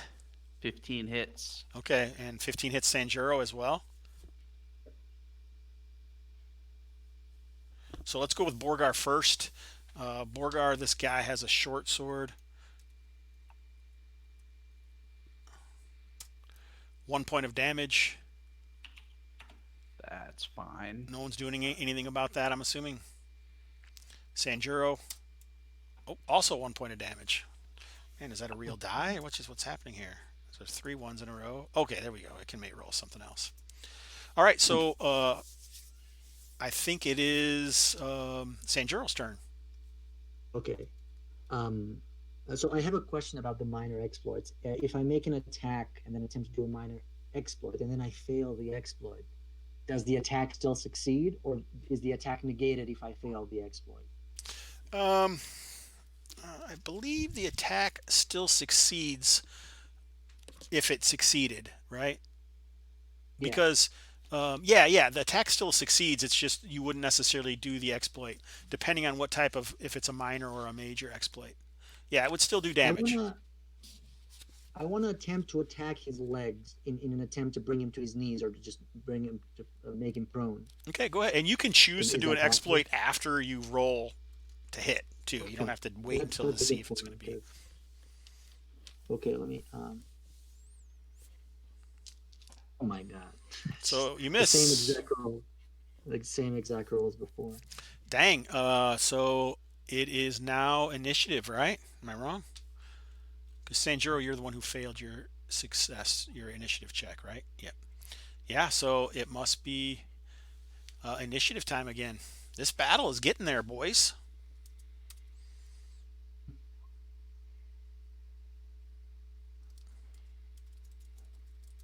Anybody get a great success? Sanjuro did. Sanjuro, you go. Okay. How's Sanjuro doing hit Again, points? Sanjuro is at 7 hit points. Oh, 7 out of okay. 12. So he's been hit a couple times, but dang, he had a lot of hit points. Yeah. He's a fighter, though. That makes sense. D10 plus 2 Constitution. Nice. Okay, so I will get this guy. Sanjuro is trying to get angry. I'm sorry, I rolled the wrong thing. No problem. Okay, AC 14. Does that hit? That is a hit. I would like to also try to chop. Awesome. Thanks for Right following. off with I the couldn't credit. see who actually was following there because it wasn't showing up. But did you hit? AC 14, Yeah, damage 9. 14. So what happens to this guy? Oh, yeah, I wanna cut him right. Oh, he dies. Okay, never mind. Yeah, what happens to him? What? Oh, you wanted to describe his death? Sure, if you want to. I guess I was going for his kneecaps, so maybe You I totally- chopped his yeah. legs off, and he bled to death. Yeah, you chopped him off. With a cry, blood gushing out. Only momentarily, though, because there's a few arteries down there. Yeah, definitely. Who's next? Oh, sorry. A question: can I move after attack, or can you only move before action? You can move before or after, not Okay, in the so middle. I would like to assist Borgar Okay. by just taking my place right next to the other guy. All right. Nice. So Borgar or Hagen? So what I'm gonna do, I'm gonna use my fighter class ability adaptable to switch to the opportunist fighting style. So that assuming that this roll hits and kills the one in front of me, I can hit and kill the other one. Let's see how that works. It's AC 10, not gonna do it. Okay. Yeah, that's just a bit outside. Just his little bit of armor catches in your Borgar's battle axe. Hagen? All right. Can I circle behind these guys? What is 30 foot? Yep. Move? Yep. All right. So if I move over here, I can't select my character. You're probably not on the select cursor button. Oh, that's okay. I got a pan.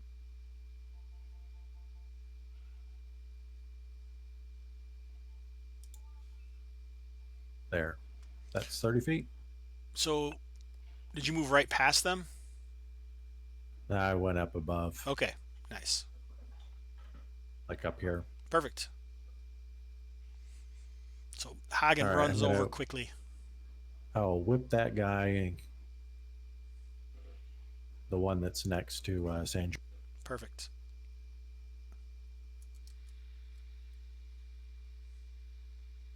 Do you get bonuses for flanking or anything like that? I think you would in melee, but you're not really in melee. Okay.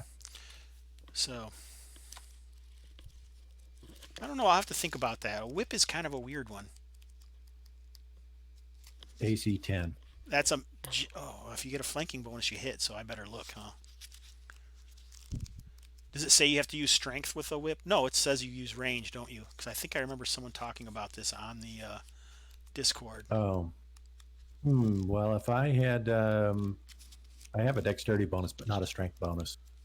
I'm pretty sure the whip actually says what you get. Let's see if I can find it down here.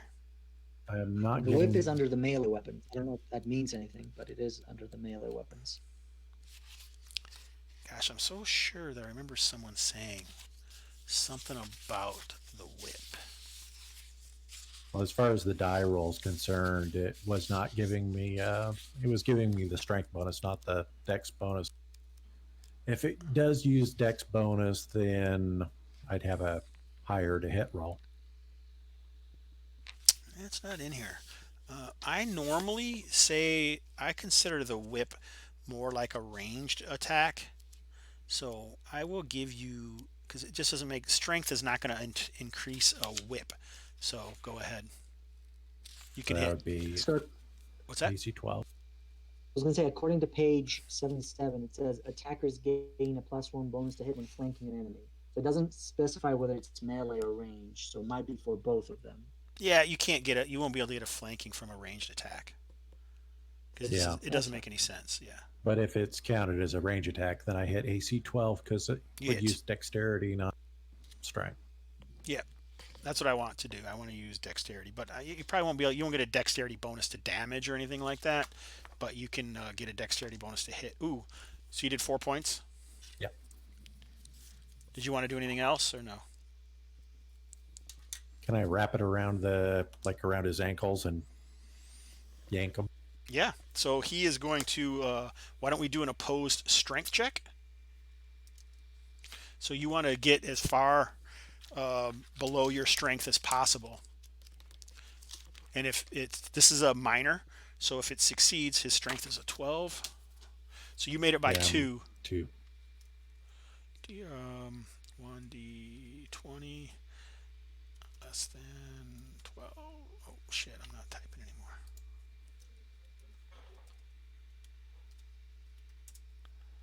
Oop, I only made it by 1.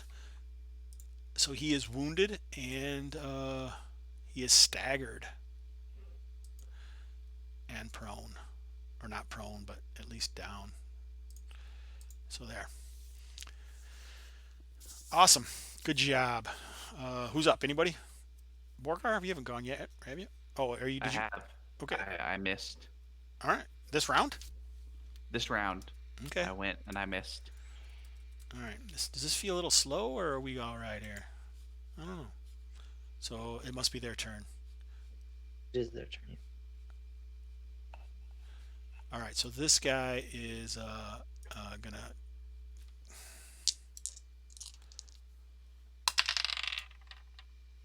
Okay. Well, these guys are crazy. This guy is still staggered, which means they're at least half their hit points when they get staggered. These guys scuttle up here by your fire. Ooh, let's see if they are.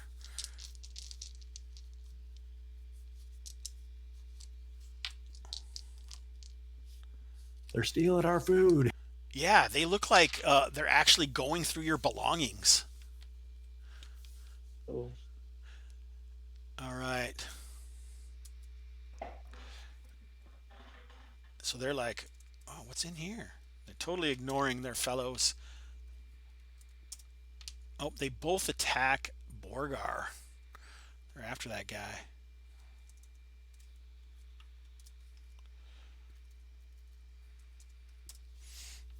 They both miss, though. So initiative.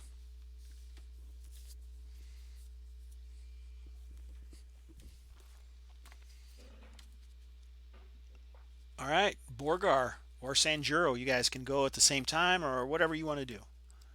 Borgar can go first. That's fine. All right. I will try to do Hit this time. There we go. Ooh, nice. Are you hitting the same one they hit, or are you hitting the other one? I'm hitting the already wounded one Okay. because if I take him down, I get to make another free melee attack now. Nice. Go ahead. All right. Hits AC 15 for 4. All right. Well, thanks for the follow or whatever you just did. I'm in chat now. I can't read it because I can't read my own dang thing. You did 4 points of damage?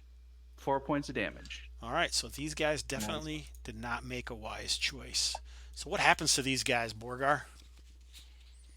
Well, the one that's on the ground, I just kind of almost contemptuously kind of slam down with the axe to get him in the back. And then as I rip it out of him, I kind of come with an upswing against the other one and just chop his head off. Nasty. Yeah. All right. So now what does Sanjuro do? Okay, so I will. Let me see what the distance is here. Okay, so I can definitely reach them. I go in front of this guy and attack. So there is a charge option as well. You get a bonus to your That would attack. give me What's that? that would give me disadvantage next. Yep, give they would have advantage. disadvantage, but you get advantage when you attack, right? Yeah, but I think I will, since I've already taken a few hits. I think I'll play it safe and just move and attack. Nice. Okay, let's see. I'm assuming that hits. I don't know what you get. They have AC 11, so if it's above an 11, it hits. 6 points of damage. How many? 6? 6. Yes. All right, yeah. So this guy's down. So you're a fighter. You probably have the ability, but maybe you didn't take that particular combat style.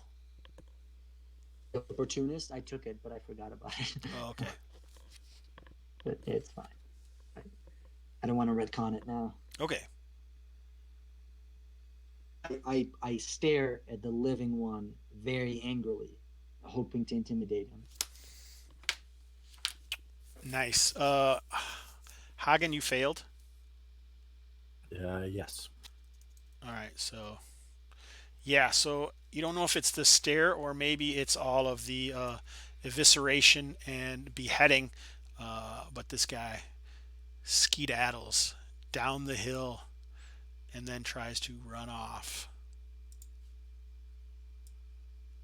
He managed to take any of our stuff. He looks like he does have a backpack in his hand. Ooh.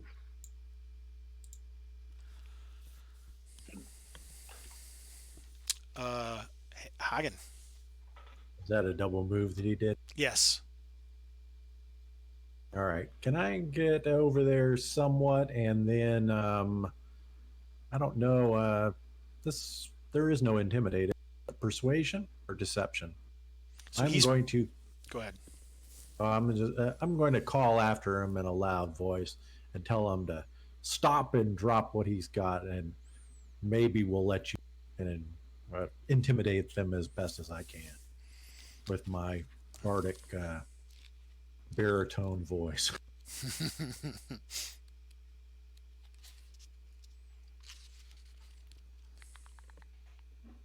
So leadership looks like it's intimidation. Okay. Do you have leadership? I do. Awesome. So which way are you going? Are you trying to run down the hill, or are you going this way, or where are you moving to? I don't know, towards him, but hopefully not over the trap. Go ahead thing there. and go ahead and move wherever you're moving. You know where the snare is. You watched him do it, so I'm not gonna. Is it our diagonals? Yeah, our diagonals are fine. Double every other one. Yep, they're fine. Or I don't. No, I don't get too excited about it. Okay, that's a 30-foot move there. Can I do the leadership intimidate Yeah. while I move, or Yeah, you can do it. You can move 30 feet and do it. You can make an action. Zan Dracophalos asked, what are they fighting right now? Right now, they were at a camp near a large, geez, what did I call the dang thing? Yeah, bandits. Exactly. So, what'd you roll? I got a great Oh, success. shit, a great success.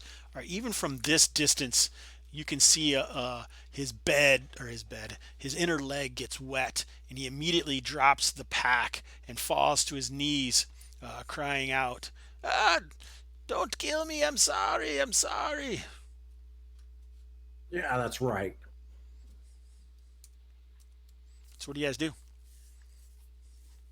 We approach him.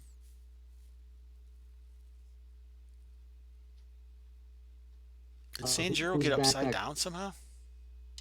Oh, is that? I wasn't paying attention to that. There you go. Yes, he is just a Sanjiro walks on his intimidating hands to foe. look more intimidating. That's Whose exactly right. pack is it? What else I was gonna ask as well. It is Sanjiro's pack. Well, then I'll let him deal with it by himself. What does Oh, Borgard do? Go I back to don't know. sleep? Borgar's just gonna go back to the campfire and start cleaning off the blood. Okay. So what do you have to say for yourself, Sanjuro? What do you want to do with this guy? So I grab the backpack and I point my sword at his throat and say, "Empty your pockets." Yeah, so he quickly does whatever it is you want. It looks like they're not really carrying much other than like their short swords, like maybe an eating dagger. Um, he's got two silver coins, and I think there's like a table in here. Trying to find a table, like what's in their pockets. I'm pretty sure my man Steve put a what's in their pockets table. Do you think that I remember seeing that? Yeah. I don't know if it was in the main book or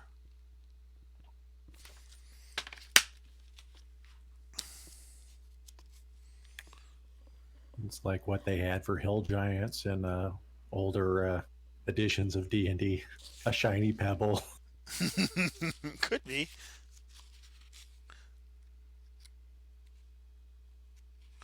There is a treasure table. Here we go. This is what I should roll. Why don't you roll a D100?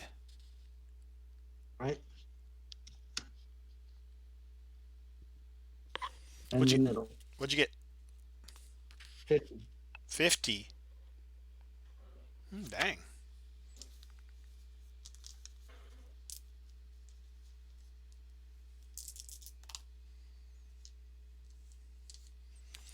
All right, so you find, what did I say, two silver pieces?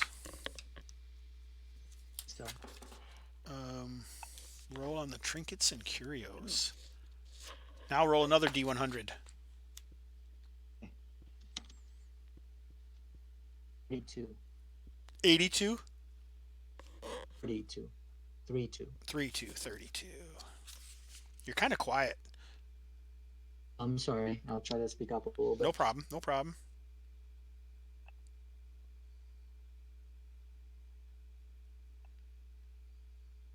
So one of the things he has in his pocket, he does seem reluctant to give it up. It looks like it kind of looks like some kind of like a studded throat collar. I push my sword without damaging him a little deeper into his throat and say, "Empty your pockets." I repeat, "Empty your pockets." Governor, don't do it. Don't do it here. Take it. Take it. Put it on the ground. He does. And your weapons. Drop your weapons as well. He certainly does. I'll run and never come back here. I remember your face. If I see you again, I won't be as merciful. Oh, nice. So he definitely does take off running. Hey. On the track team, I yell as he runs away. He's pretty fast. All right. Run, coward, run. All right. So if you guys check Well, all of their pockets, you do find a total of 3 gold pieces and 7 silver pieces, plus this strange hide throat collar with bone studs on it. You said that was 3 gold, 7 silver? Yep.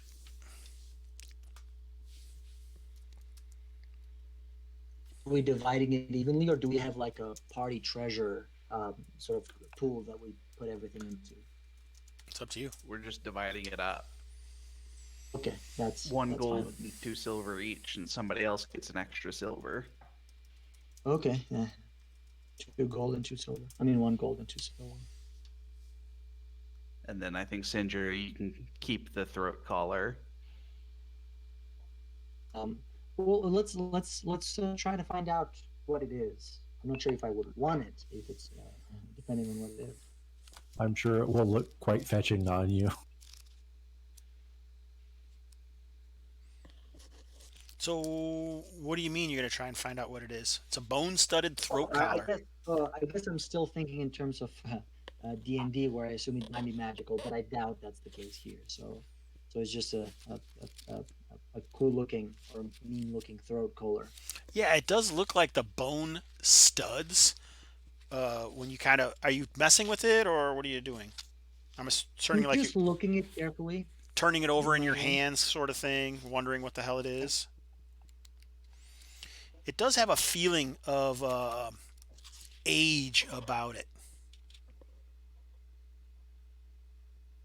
Does it look like it could, other than cosmetics, does it look like it could have a practical use?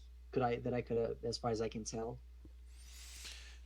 It looks like there might be a spot for your BDSM leash to be attached. I see. You know, Make could a come in handy. why don't you make a detection check? It's actually a cursed item, and when you put it on, it's going to shrink to 1/10 of the diameter. It's going to Your show head's its gonna true pop purpose. Prince Albert. That was a No, success. It was a success detection check. yes. No, 1 gold is very weak. Zandrakophilos. How do you guys think you would pronounce his name? Xondrochefalos. Interesting. I don't know. I don't know either. I'm confused. Anyway, so you find that one of the bone studs can actually be depressed. It's opposite the actual, like, like it's probably like a belt is how it get hooked in the back. So it's got, like, holes on one side that goes through a metal hinge or something. You know what I'm talking about? Like whatever a belt looks like, but it's actually like a thick throat collar, and it has these bone studs in them. And you find that one of them can be depressed, and when you depress it, you get that feeling like the hair on the back of your neck and the backs of your hands kind of stand on end. It's certainly the feeling of magic. Ooh. Okay. We'll put it for now. We'll put it in our bag, or in the backpack, and hopefully we'll find Chondrocephalus. someone that is Nice. able. Sorry, I We'll didn't mean to find talk. someone that is able to. That's fine. Yeah. Neat. Cool. So yeah, put that down there. You don't really know what it does, but it certainly does something. And there's only people that you would know, unless they're going to be outlanders or foreigners. It would be the rune seer himself. But you know that other people, like maybe in Northgate or something like that, it's going to be more with the secret college. It's going to be more um, numerous or more accepted. Okay. Would the bard, perhaps, since bards tend to be pretty knowledgeable, would he maybe have at least some sort of an idea of what could it be? So the bards of the Vernari are more like skalds, would be storytellers and tale givers and glib-tongued, but really the magical people would be the rune seers. You don't have arcane lore or anything, do you, Matt? I do not. Yes. And bardic knowledge is second level. But that's just language as Yeah. it looks like. Yeah, this is really a low. When it says low fantasy, what it really means is low magic.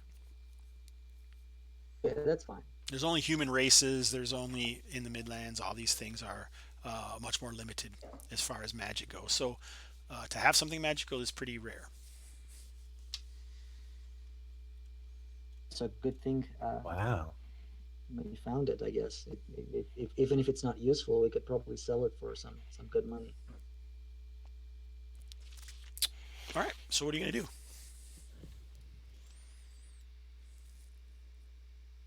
Pile up all those dead bodies somewhere.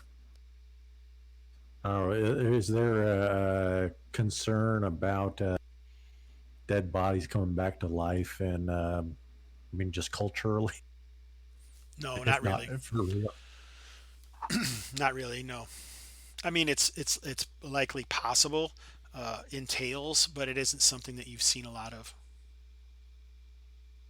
Well, let's drag the dead bodies over somewhere where wild animals won't come nosing around our, for the last few hours that we have Okay, yeah, just some before we have distance to get away. up. You can move the bodies away from you, Okay. no problem. Okay, sounds good. The smell is gonna And get bad if we don't do that. they, you said a couple of them had sling, and they have short swords. Yep. Well, I could use a sling. I'd actually be more. I got a free whip, but I didn't get a free range weapon. Okay. So I will take the nicest sling of the bunch I can tell All right. and put it in my I don't know. Are bards gear. proficient with slings? I'm assuming they are. Fine with that. Anyway, anyone else doing anything with any of this stuff? It says weapons any. There you go.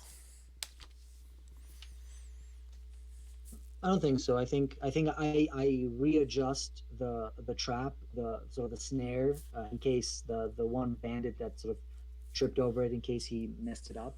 I gotta make sure that it's good again to you know for protection, and then return to my shift and finish the, at least as far as I'm concerned. Okay.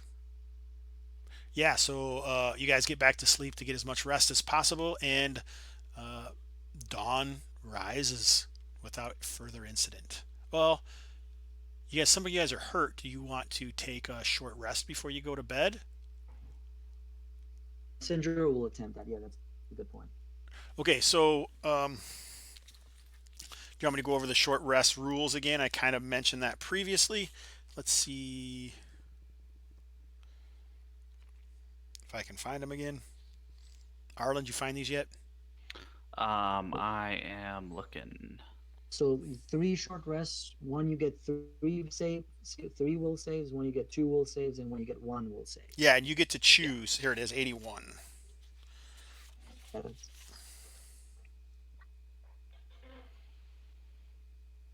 So do you understand what that Well, means? So you only yeah, get to yeah. So choose. You're only going to get 3 short rests during this session, and you have to decide which one you're going to do right now. Are you going to make 3 checks, 2 checks, or 1 check? And then if you make a successful check, you can do these things. I know I get. I think I'll play it safe and do the one with 2 checks. Okay, 2 checks. So go ahead and make a will check. First one failed. Okay. Let's try. Oh, All right, you got a success on the second one. So now you can choose to recover 1 reroll pool die, which you haven't used any of those, recover an expended class yeah. ability, or half of your hit points plus con. I'm gonna also do a short rest with 2 will checks. Go ahead and make your checks. 1, 2. All right, so you got 2 things you can do. All right.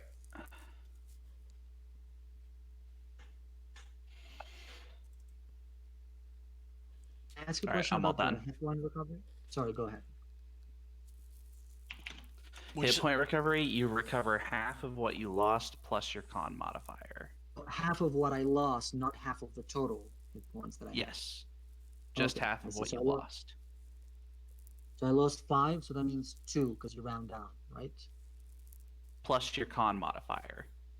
Okay, so 4. That's Yeah. not bad. Thank you.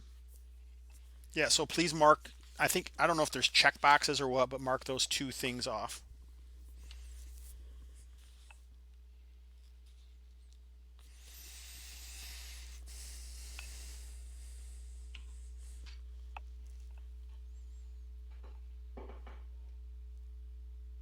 See any checkboxes, so I'm just going to write it down. All right, so now what? The next day dawns, and you're all good. And I think we're going to the ruins now, boys. That Was the sounds. plan? Yep. What's that? I'm saying yeah, that was the plan. Okay, sounds perfect. Well, it was probably a pretty good idea that we camped here and encountered these bandits before we went to the ruins and then got attacked on the. Yeah, you knock their numbers down. That has to be a bonus, right? Assuming that these are the same camp bandits that we would have found in the ruins.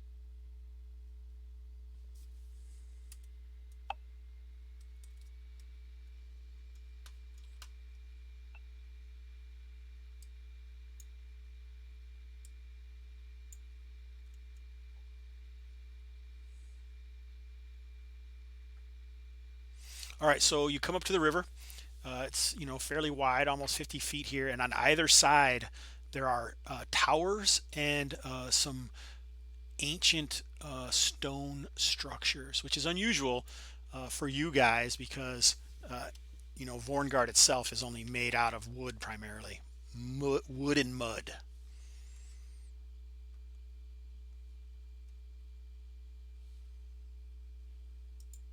I carefully look around for any sign of people or sort of any activity that I may notice in the vicinity. All right, anyone who wants to look, make a detection check. That's for me.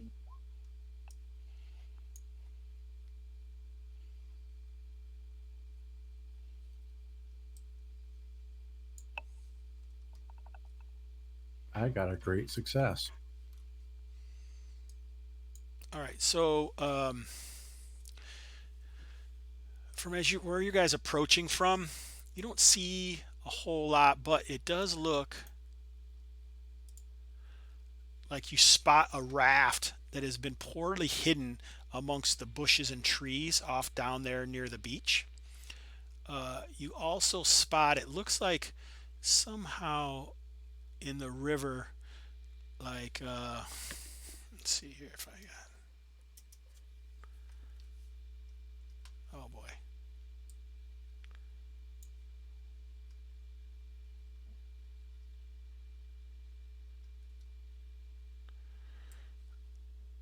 it looks like bobbing amongst like some debris, flotsam and jetsam on the other side of the river.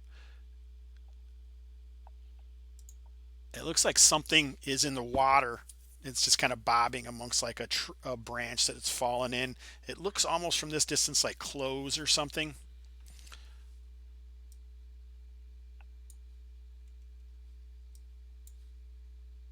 And lastly, Was the raft? what? Sorry, go ahead. Probably most importantly, you do see some people peeking out the entrance to the ruined tower on your side up here. Maybe a couple shapes up there. Can we tell if they're looking at us? You're guessing they would be, yeah. Was the raft on our side of the shore or the other side? It's on your side. It's right here. Okay. Guess we have 2 options. We can either explore the ruins on our side or take the boat to the other side, or the raft to the other side. Well, I think there's people up in that tower. I saw movement.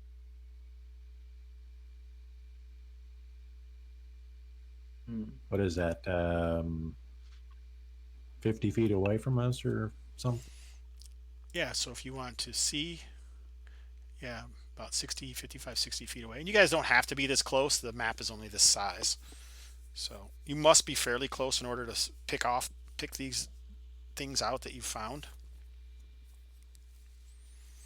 Uh, what's the weather and visibility like? Well, Is it a clear day? let's go to the book and find out. Travel speed weather 130.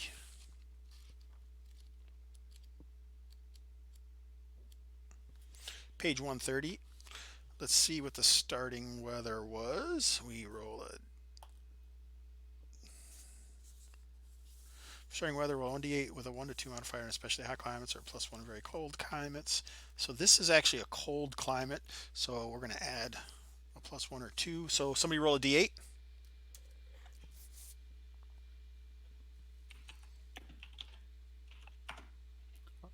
Oh, And I'm going to take the first one this Okay. time, and we'll take the next one next time. 1 + 2 is clear and sunny. Okay. It's been clear and sunny lately. Let's see if the weather has shifted. So roll a d12, John.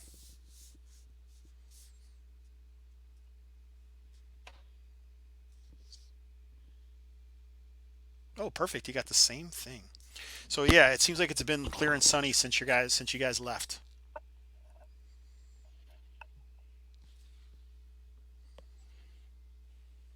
So visibility is normal. It's lightly So, yeah, we wooded. can, What's that? nothing. What do you think, Borger and Hagen? Should we try to? I mean, we know we can take these bandits, provided they're not too many.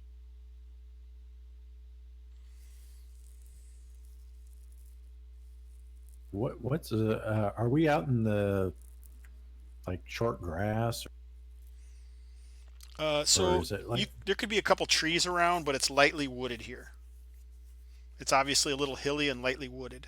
The sound of the stream and the regular sounds of woods and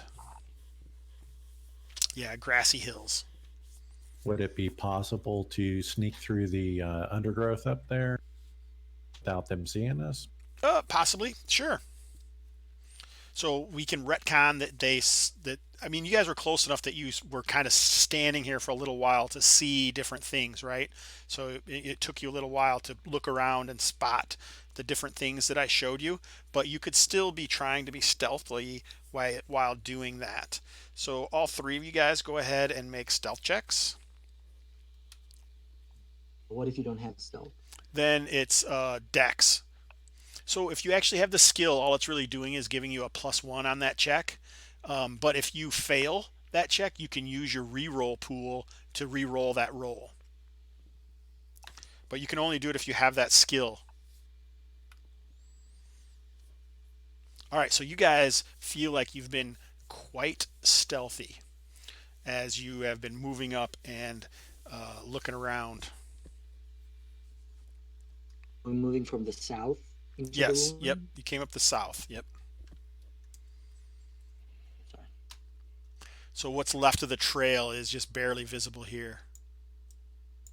So you don't even have to be on this map if you don't want to. You could still be, 100 feet away or whatever. Okay. But you can be on the map if you want. I mean, we're approaching, so we'll eventually get there anyway. Cautiously and stealthily as much as we can.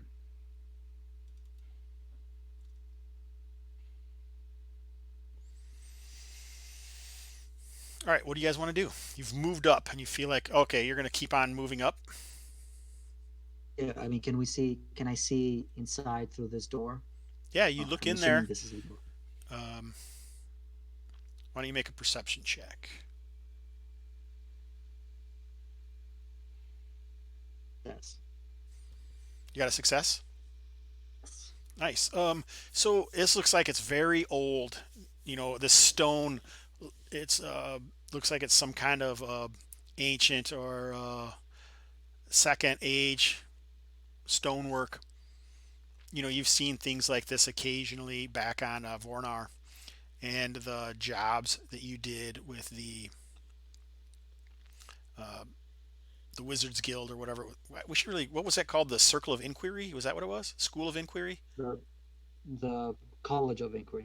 The College of Inquiry. You've seen it when they Oh, look into places like this, and that's all the old stuff that you notice. What you do see is that it looks like there has been fighting here within the last month. Like there's a bloody hand streak right on the threshold of that archway that's visible there. But you don't see anyone moving about inside. okay. So did I see anything that could be interpreted as a trap or a snare? You didn't spot anything. Okay, I go inside then. Okay, what are you guys doing while he does that? Borgar? Just kind of. I guess I'm gonna advance up behind him, but kind of be looking up this direction towards the staircase. Okay. Hagen? I'm going to be stealthily moving up that way and keeping an eye out for any traps, because I have both stealth and locks slash trap finding. Okay, so go ahead and put yourself wherever you are. Is this a low wall that we can just climb over? Or? This wall here ranges anywhere from about 8 to 12 feet high. It's even taller on the other side.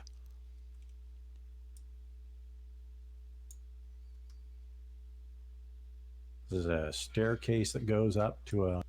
Right is here. there a door in the wall, or is that just an open? Right here. There's no door. There's an open space here and here. Sanjuro can spot that there's one here as well. Where do you mean? There's an archway here, and then there's also an opening here. This is a low wall here, maybe only a couple feet high.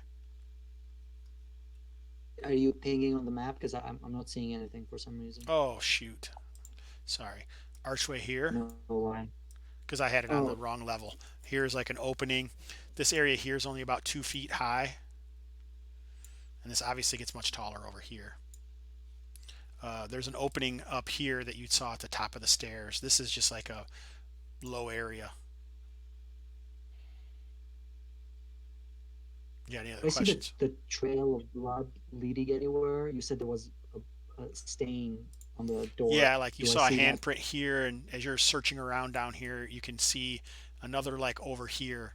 And it does look like there's been some sort of battle here.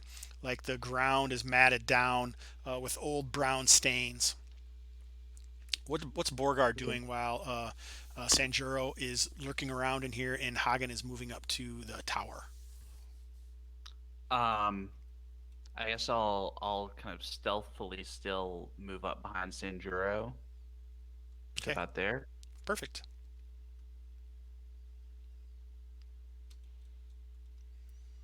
So Sanjuro looks like he's looking around. He's very intrigued by something that occurred here in the not so distant past.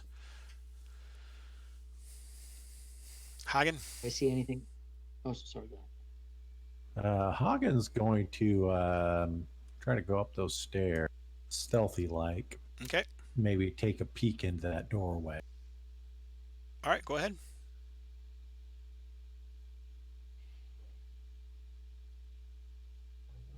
So when you get there, you can see that the wall is gone here, right? As you move up here and can peek through there.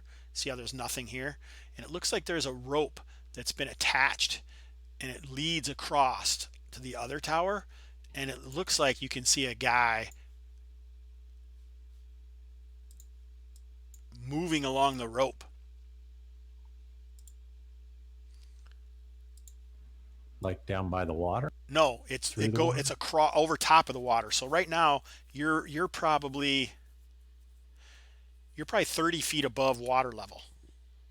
Oh, okay. Is like tightrope walker or Like hand over? he's got his knees are hooked across it and he's pulling himself along with his hands. Ah, So if we chop the rope, he'll go falling in the. Correct.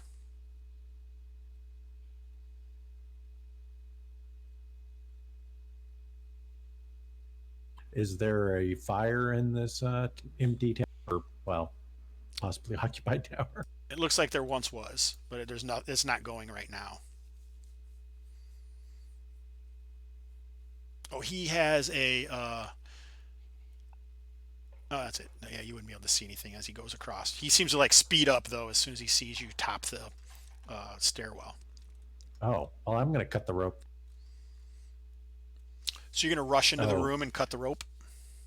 Do I have a knife? I know I have a whip and a sling. So it's probably like here. It looks like it's in the wall here. So you have to go in there and chop. Well, if you don't have one, you could have taken one of the short swords if you wanted. Yeah, if I could get one of the short swords, that'd be great. Let's I think like you didn't say that you wanted one and you obviously had that opportunity. I will let you make a luck intelligence roll to have it. But obviously if you succeed, you're going to lose a point of luck, but you could have it still. Okay.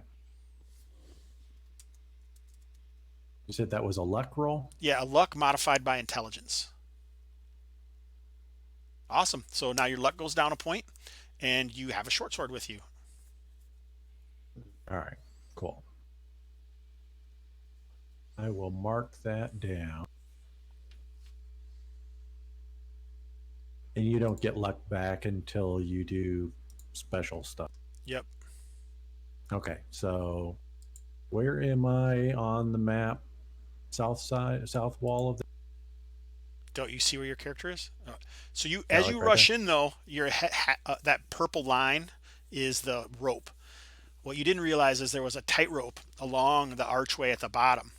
And so when you rush in there, make a saving throw, a luck dex check. Uh-oh.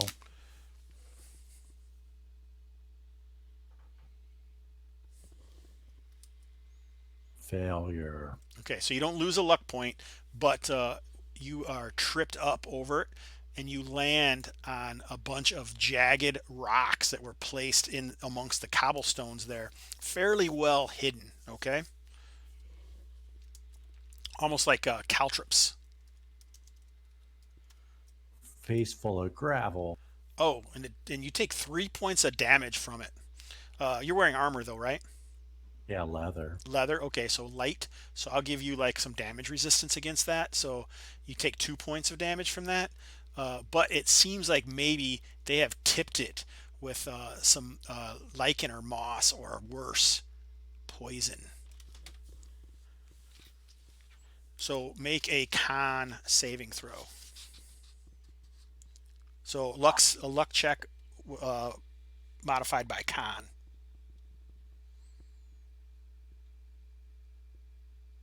There's a success. Okay, so you do lose a point of luck, but you're not affected by whatever deviltry these bandits had placed for you. So he looks like he's getting closer. All right, so Sanjuro and Borgar, you hear him. Ah! Oh, he makes some shouts out there from the tower. Obviously, he's in some sort of distress. But you still have time to hop over there and cut the rope if you want to, Hagen. I've lost 20% of my hit points. This rope was very dangerous. I'll cut the rope if I still have an action. Oh, for sure. All right, I'll whack the rope with the short sword. All right, so let me see here. Yeah, you can easily chop through it because it's taut, and you got a 200-pound dude hanging from it. To smash against the wall on the other side. We're going to see if he can even hold on or if he goes into the drink. Okay.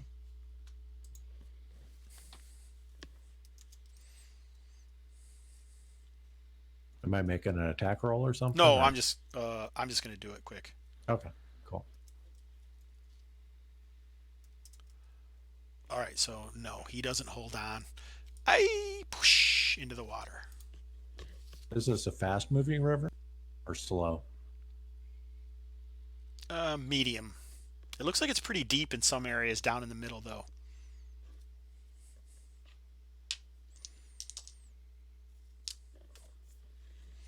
He's like, he does make a shout, and he does definitely seems like in distress, worse than you would expect for someone just, falling into a water. I Like, can't like swim. he's very distressed to be falling into this water. There's crocodiles or something, maybe. All right, so what does Borgar do? Borgar is still.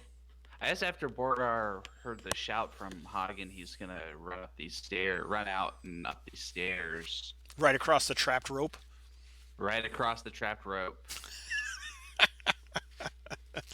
You can hear Hagen hears Borgar rushing up the stairs. Does he warn him or anything, or? Watch out! There's like gravel still stuck in my face. So yeah, I'm not going to get you with the same thing. I'm going to. Yeah, so Borgar will slow down as soon as he hears that, and What's Sanjuro doing? Jiro also goes back, but he tries to play it cool. He doesn't run back. He casually walks up Strides out like stairs. a BA. Yeah, I guess. All right. All right, I found what I was looking for. Sorry, guys. It's taking Do they spot the guy thrashing in the water? Yeah, they see him. So what do you guys do at this? You guys see what's going on now? Do you have anything that you want to do? is there any like a trap door or something in the tower area? You're going to search around in here? You want to make a detection Yeah, check? I want to search around in here, I guess. What about Sanjuro? What does he want to do? Stenjur looks around now that I'm at a better vantage point. I look around the river to see what this guy has to be so scared about. If there's anything that I can see better in this area. All right. Yeah, so you definitely, the weird things seem to be this, whatever this is, stuck over here. Seems like something. This guy goes down. He comes back up.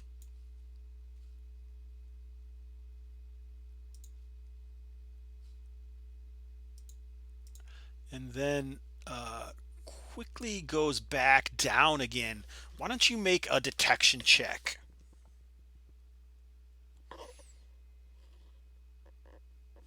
That is a great success. Oh, all right.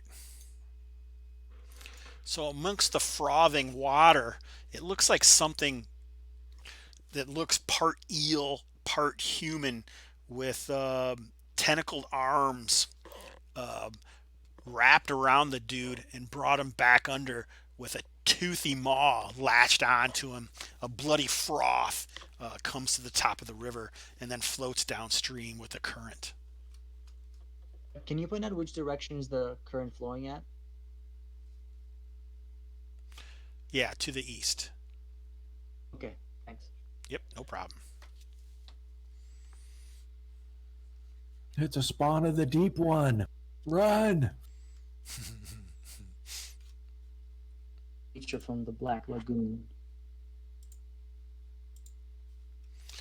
I don't think I gave you a chance to do anything, Hagen.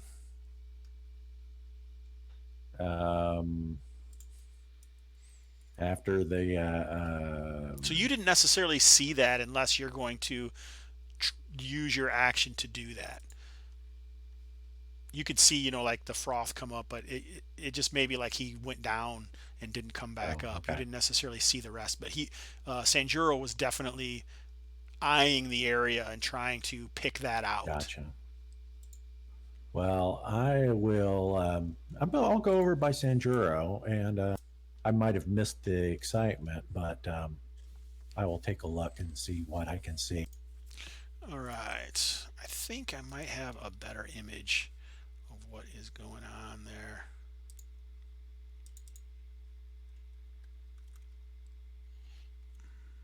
I do. I also want to check to see if there's anybody in the other tower where that guy was going. If they're looking at us over here. Movement or faces or anything.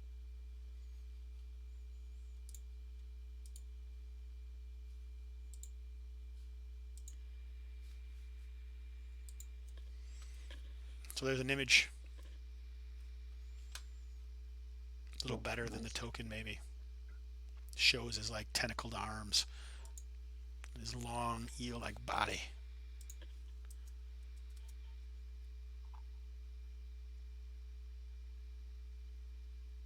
All right. So I forgot I was in the middle of that. What'd you say, Matt? Other than going over by Sanjaro? Oh, I was gonna go over by Sanjuro, look in the river to kind of see what's going on, and also look in that tower to see if there's faces or move, some indication that there's bandits or something over there. Yeah, go ahead and make a detection check.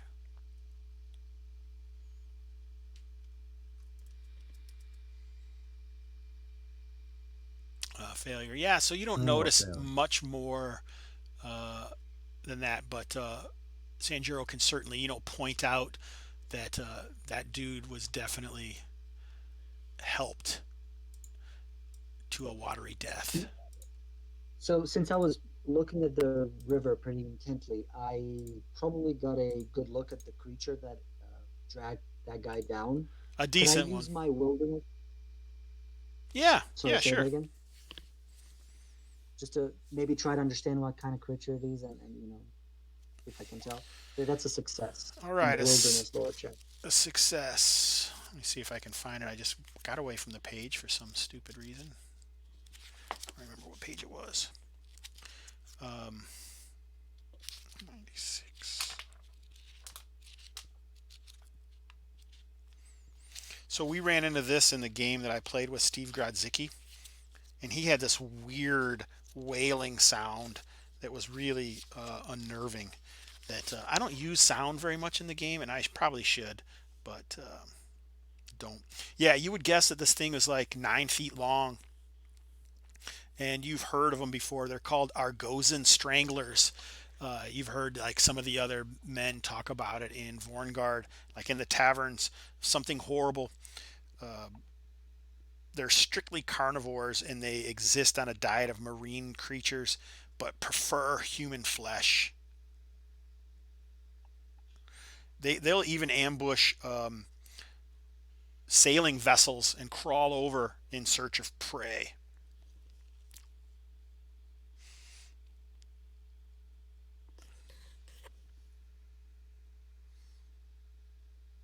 Okay.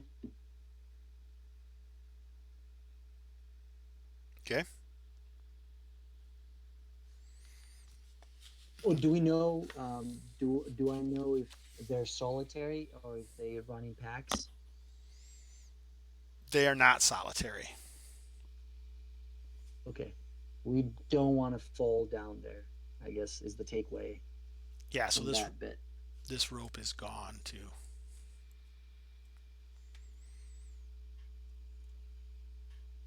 The raft might not be a safe way to cross. Can definitely, if they're that big, they can probably overthrow it or turn it upside down. That would be my guess. I guess the other option would be to go whichever direction back to the main road, and then there's a bridge or a ford or. That's a different river though. Oh, okay. This is like a smaller offshoot of that main river. But the caravan Alternatively, traveled by this place, right? Yeah. sorry, Yeah. go ahead. So Borgar, it's obvious that it's easily at least half a dozen men have camped here. So you can find like their camping gear of like dried rations and bedrolls, but nothing else of value. So that would be if it was half a dozen, right? And we saw one go into the water and we had five that attacked us. That would be maybe everybody around.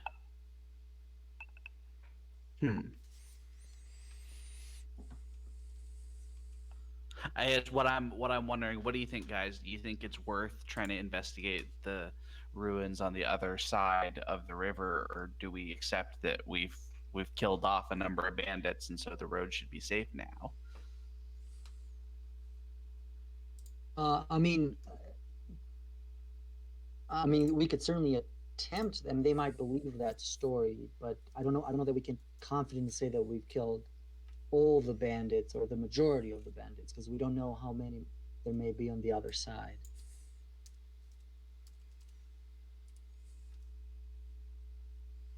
We could tell them that we've identified the problem and maybe send more reinforcements to make sure, but Well, have we completely searched the tower that we were? Yes. We could go take a look at that so raft and see if it's been gnawed. Like maybe we can determine whether or not those eels have attacked the people when they use the raft. I mean, if it doesn't look like it's been used in a long time, then it would make sense that the bandits haven't used the raft because they're scared of using it. But if it looks like it's well used recently, maybe. I don't know how we would tell. It's still wet. that could be worth that. Yeah, that's a good idea. Yeah. So one thing that does occur to you that if they had indeed been ransacking caravans and stuff, there's no goods or anything here of what they would have taken from them. Mm. There was some fight here. You said that there was blood over here in this other part. Yep. I don't think I got the chance to look in this area. I go back there. Do I see anything? Yeah, so you guys spend some time looking around in here. You don't find anything else alive, but Sanjuro, it looks like down there at some point there was another camp down there, and by the way that the things are strewn around or the smell of urine and fecal matter, you don't really think it was humans. But that was a while ago, and it seems like whatever happened to that camp, there was a battle, and something was killed in there. But there's no real bones or bodies or anything, so they probably were, thrown in the river or moved by the bandits when they moved into this area. Okay. Oh, hey, I explained that to the rest of the party members. Can you look at the scat and see if it's those boogeymen? What did you call the orc? Scorn? Scorn. Scorn spore.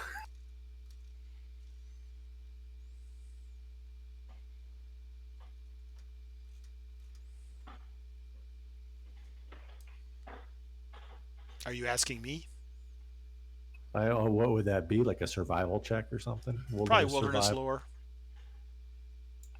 Me to do that? Did anybody else have wilderness lore? I don't. I will play my drum to inspire. Okay. Are you going to use your bardic inspiration for this? No. Okay. Well, I'll let you. I don't care. It seems I can only do that once per day. Once per short rest, right? Yeah. Per level, but being first level. Yeah. Mm-hmm. All right, so you're checking around. Yeah, most likely you would guess from the shape and smears and such. These are likely the half men or the beast men that you've heard plague the area. Okay. Oh, by the another thing, we should examine the raft and see if it's safe for transport. But what if we went back to our campsite and brought some of the bodies of the bandits that we killed and threw them into the river to distract the monsters that may be there while we cross quickly to the other side? If we decide that we want to cross, yeah, we could do that. Would that be possible? So you do know that whatever it is has a body right now. Yeah. So I think we can trust, if we want to try to make the crossing on the raft, that it's already got bait essentially because it's already eating one of them. Okay. So do you think that one is enough to keep it distracted? Possibly. You would probably be the best person with your wilderness lore to make that decision. And Yeah. I mean, you have one, so you would assume that they're not like a school of piranha down there that'll get rid of a whole body in, a minute or two. So the chances of using a dead body, a day old dead body compared to a brand new one, it's probably best right now, actually, your chances would be. Okay, that's a good point. I say, well, we might want to, if we decide to go across, we might want to do that quickly while the thing, why the whatever its name was, it's distracted. I'm going to Makes use my sense. I'm going to use my powers of persuasion to convince Sanjuro to cover his body with this poison I have, and then jump into the river. Wait, why? Oh, in case I get eaten?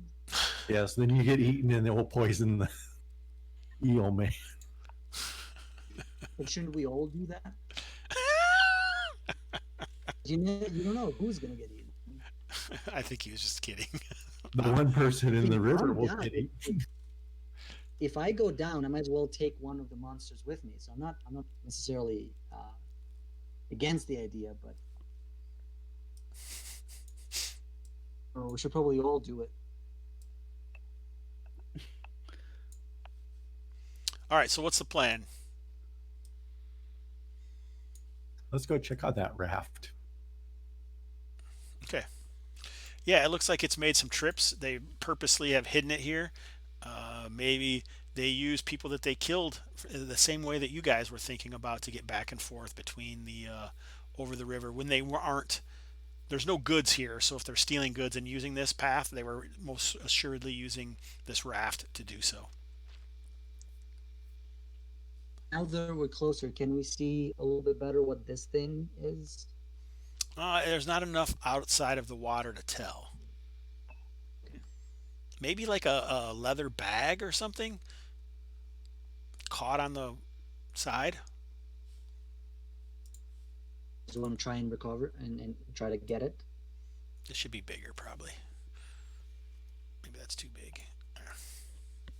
No wonder you could spot it. It's huge. Look at the size of my barge.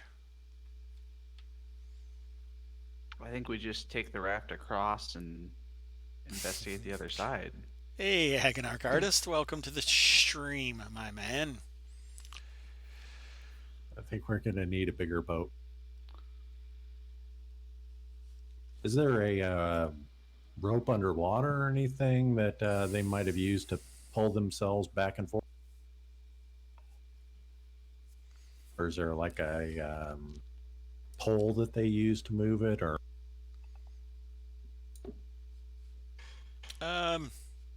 That makes some sense. Sure.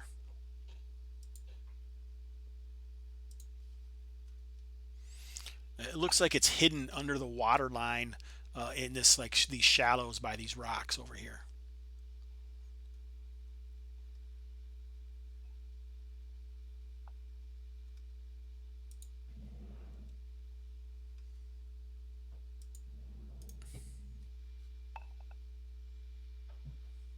Why does Firefox look like it's blue, but on my screen it looks purple? That's weird.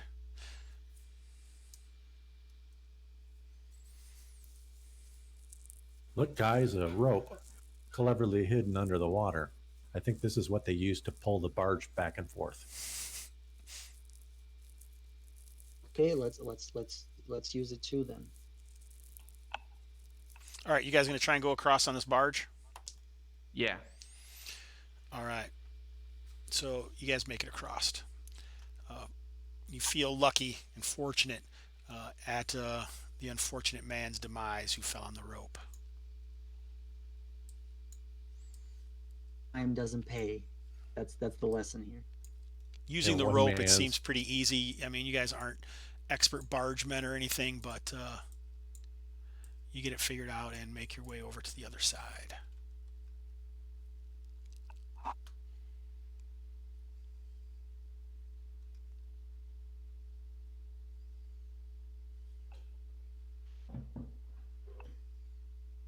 There's ruins over here. I think we should also approach stealthily this side as well, just like we did the other side. Pretty tough to stealthily, get yourselves across the thing if anyone's looking, right? You're just out in the middle of the water. So, but Yeah. I mean, after. Okay, yeah, Okay, or perfect. I guess we would have been seen by now. I bet that guy who fell in the water probably made a lot of screaming sounds, Yeah, you guys alerting definitely heard that. his friend. That's a good point.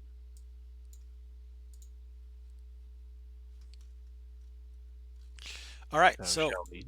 now what are you Yeah, guys gonna do? march up to the ruins. Sure. Kind of take a peek behind here, just while we're at it, just to see what's there. I don't walk in. I just look. Okay.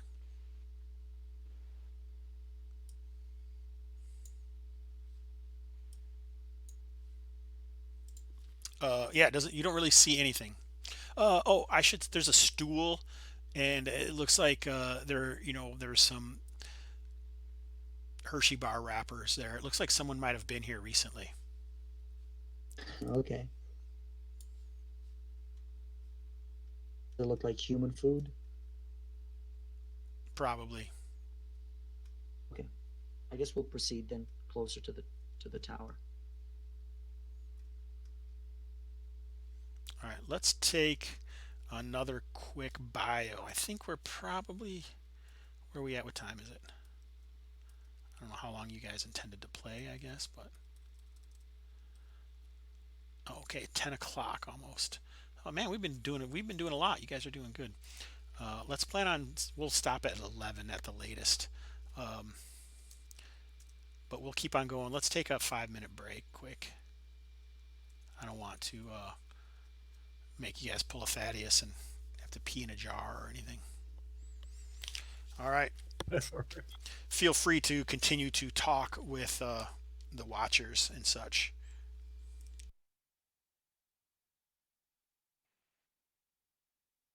Yeah, I mean, I guess we'll find out whether or not the bandits are here after all, or whether this is not abandoned entirely.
All right, who's all back?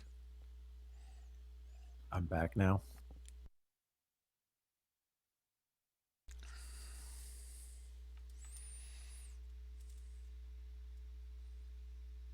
Looks like Arlen's back. Silent though, as he eats I'm his own. back. Oh, we're just waiting for John, right? I'm here. Oh, okay, cool. So everyone's back. It looks like. So we Yeah, I'm back. might as well keep moving.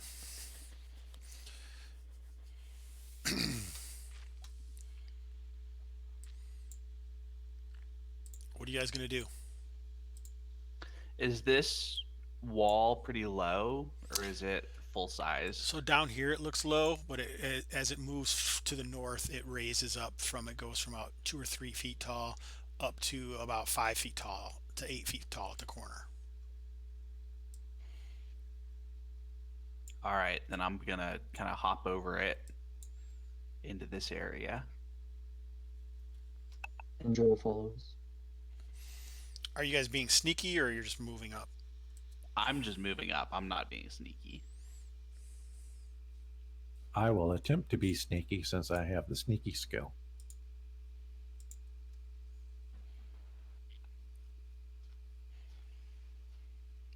As Borgar kind of comes up around the edge, you can just sort of see this guy over here. Can you see him? Mm-hmm. He spots you. It's like he's obviously been waiting. He's standing there. He's got his thumbs tucked in a thick belt, a pretty heavy belly underneath his leather jack, studded with metal studs, and he's got. It looks like he's got a short sword at his side, and he's kind of holding onto a long, double-headed axe, and one in his other thumb is tucked into his thick belt, his wide leather belt. Ah, you sneaking bastards! Coming in here to steal our goods, are you? Well, come at it then, if you're gonna take it from us. Oh, I should show you. You can see the stuff.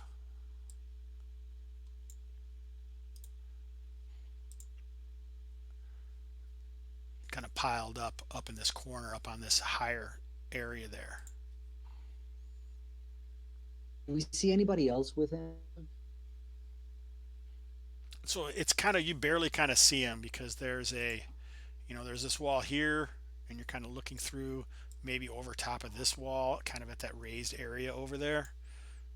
So it's kind of tough to see right there. If you're going to slowly look and try and take a little time to stare at this area, then I'll give you a detection check. I'm gonna slowly stare at the area, but as I move, as we are moving ahead, I kind of look generally in the way there to see if there are any things that could be traps or could be obvious traps or snares. Okay.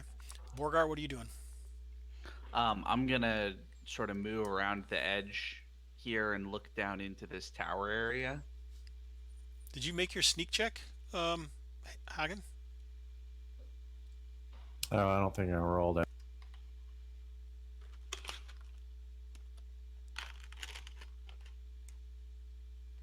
Success. Okay, nice. So where'd you say you were looking, Borgar? Down inside this ruined tower. All right, do you want to make a detection check? Yeah, that would be good. And basically, I'm sort of the biggest thing that I want to check for is if there's like people around. Mhm. But if there's like traps and stuff in there too, I will obviously be interested in that. You don't spot any people or anything like that, but there are like some barrels and crates and like bundles of hides and stuff along these walls back here. You don't see any traps or anything. Well, you look like you're taking your time. We're not scared. So you see some guys kind of shift around up here, and he's got some more thugs up there with him. Pull out your slings, boys. What do you guys do? I try to challenge him into one-to-one combat. So why bring your goons into it? Let's settle this like men. Why don't you make a persuasion check? Terrible failure.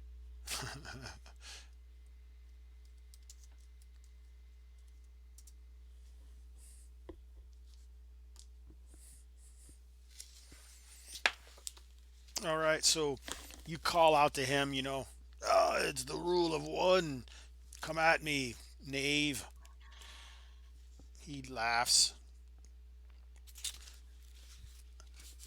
chuckles, reaches back, takes a big old horn mead and takes a swig out of it.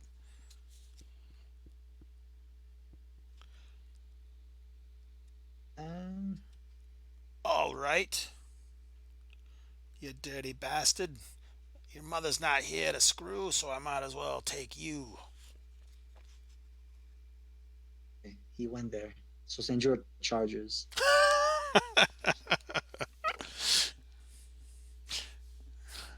He laughs and jumps down off the top. I didn't know Sanjuro. He's like, don't mess with my mom.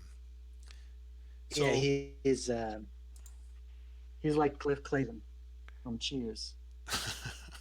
all right, so if you want to charge, you can move. I think it's like 1.5 your normal move, so you could go like 45, and like you would have be at disadvantage, but you can do whatever. It's up I'll, to you. I'll, I'll just take my regular move. All right, Um, so you just kind of rush forward. Borgar. I'm gonna rush up behind him. One, two, three, four, five, six. Okay, so these guys are going to fire their slings. we had partial cover behind that wall. Sure, they're kind of above you though too, so they because you had that whole time that you were moving forward, right? So, Okay.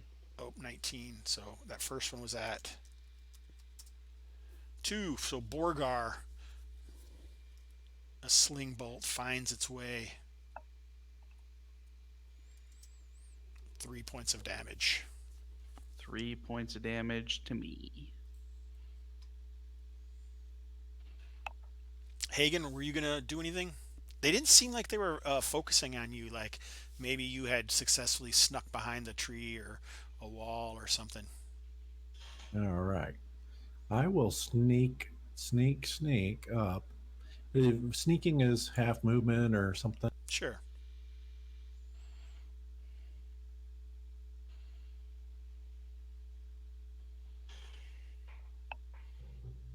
Can I sneak to that doorway there? You can. All right. All right. He kind of strides forward. Ah, you dirty bastards! Let the noose fall on your necks.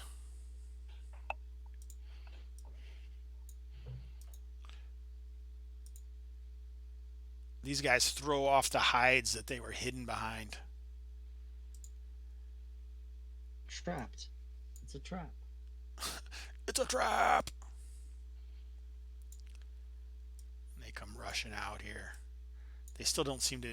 So they nice. Hagen was hidden, so they don't see. They're rushing out here to, trap you guys. All right. You guys are trapped by bandits in a ruin of the Second Age. Roll for initiative.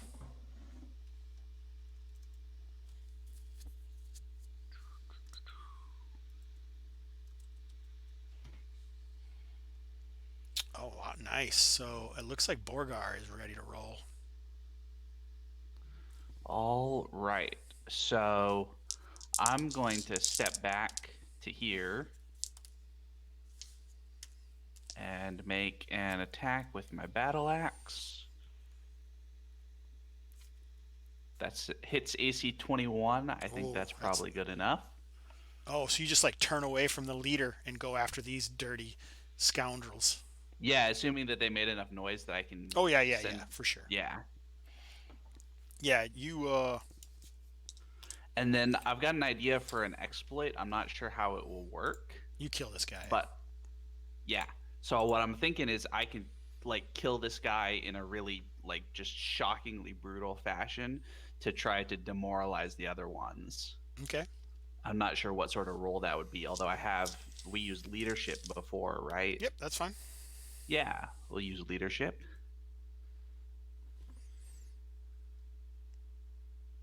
Go ahead. Oh, I just rolled it, a success. Okay, so success. I'm going to shout out, I've killed more than 10 of you already. Obviously lying, but Not many more. Not you guys have killed close to that, right? We killed a handful. A handful. I don't however many. Humans. Enough to make them It rounds intimidated. up. So It rounds up to 10. So this guy's will is 4. All right. So basically, what I've done is I've given them an opposed check like basic on against their will, and so you made it by 6. They made it by 6, but their leader is here as well. Oh, So they definitely seem cowed by it, and it slowed them down enough that significantly. But it's obviously whoever this fellow is who's been leading them has them cowed into doing. sounds good. Someone else had a great success. Hagen. Yeah, Hagen's got great success. So Hagen's going to follow up on this Yeah. intimidation by jumping out of the shadows and going, "Ha ha! We've got you surrounded! Run!" And he's going to attack with his um, whip, I guess. He's got the short sword. Yeah, he's got a short sword. Yeah, I guess that. It's up Okay, to you. he'll attack with the short sword. Whip can be dangerous too. You might strangle somebody or whatever. I mean, so you don't have to be that close if you don't want to. You're a rogue, right? That's a bard, Oh, a bard. Okay. but Yeah. he can sneak. I'll give Can you a I plus sneak? 2 from surprise. I sneak up behind him and pseudo backstab. Yep. You just get a plus 2 for surprise. Okay. So your short sword. Ooh. Ooh, There, nice. a critical. All right. So. What does a crit do for short All right, sword? you didn't fill it in. So what a critical does is you do max damage. So it's a D6, and what's your strength bonus if you have one? I have no strength. No modifier whatsoever. Yeah, I've got a 9, which is a 0. All right. So how do you back attack this guy? Oh, I stab him right in the kidney. Like a, He I don't goes, know. "Ah, my kidney!" And Ooh, I could do expires. a like, I reach around him and I slit open his guts. Okay, nice. So you disembowel him from behind. Yeah. Ooh, the smell of his fecal matter is nearly overpowering. Even the Can I dread Durg seems grossed out by this. can I do a minor exploit or something to intimidate the other guy as I come up behind his friend? You can try to do it. You can try and do a leadership or charisma, whichever one. Success by 3. All right. So this sneaky attack that no one was expecting when they thought it was a trap, and now they realize, no, we're trapped. These two guys that are near you, they seem a little cowed, um, but you're not quite sure what's going to happen yet. Sanjaro. Okay. Sanjuro will attack the leader. What kind of weapon does he have? So he has a sword, like a sax, in his belt, and he has this long two-handed axe as well. Okay. Um, I'd like to attack him, but I would also like to attempt an exploit to grapple him from behind. All right, so you're Can in I do front of that? him. So you would need Yeah. So, to, you want to grapple with him? but what I would like to do is I would just like to uh, move sneakily behind him and grab him from behind. I mean, I know it'd be difficult from that position, but would it be possible? So in order to do, what do you want the grapple to do? I would like to sort of to hold him to sort of hold him in such a way that he cannot attack. Okay, so that sounds like a major exploit. Okay, because you're basically trying to do a long-term effect on him in the combat, which would kind of lock him down. So let's go to the major. Let's go to the major exploits, Tom. I know your name is John. That was a joke. Yeah, sure. This is the first major exploit of the campaign. This is And exciting. the ultimate goal is, of course, to intimidate them because you said they have their leader there, so they're still okay. So hopefully that will make them rethink their their uh, their strategy. Major exploits, impressive feats of power and skill that inspire allies and turn the tide of battle.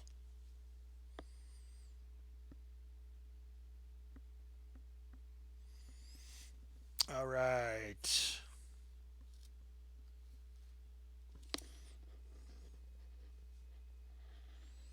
The adventure needs to first hit and cause damage as normal. So basically, you're kind of doing a grappling attack, I would say. So we'll use that as what your attack is. Do they even have that in this game? That's a critical. I got a critical hit. So what did you use? Because you didn't really use a long sword, right? Oh, that's right. So I mean, I guess I'll use my. Well, I'm not sure how. I mean, it's still a critical hit. well, But I I'm not mean, you sure could use if your long one. sword to try and put him in some sort of bar with your blade. I'm fine with that. Okay, so you have hit and done damage. So you can now you need to make a luck strength check.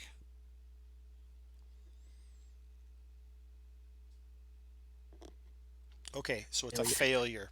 All right, so Yeah. you cannot make another exploit against the same target until the circumstances significantly change.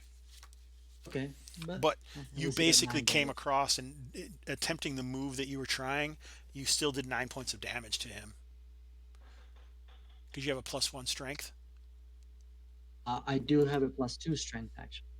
All right, so that should be 10 points of damage. Oh yeah, you're right. Yeah, that's 10. And he is staggered.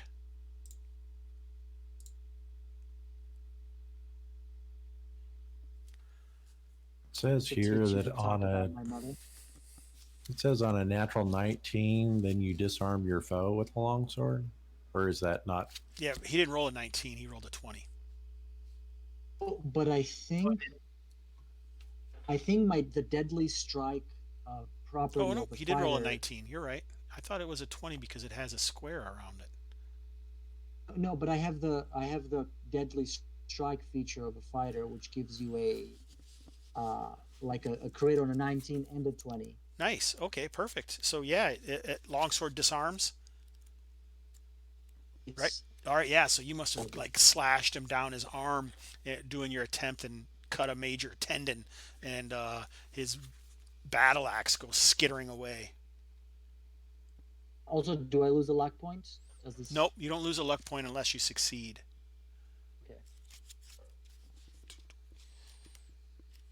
Okay. You surrender. What was I going to say?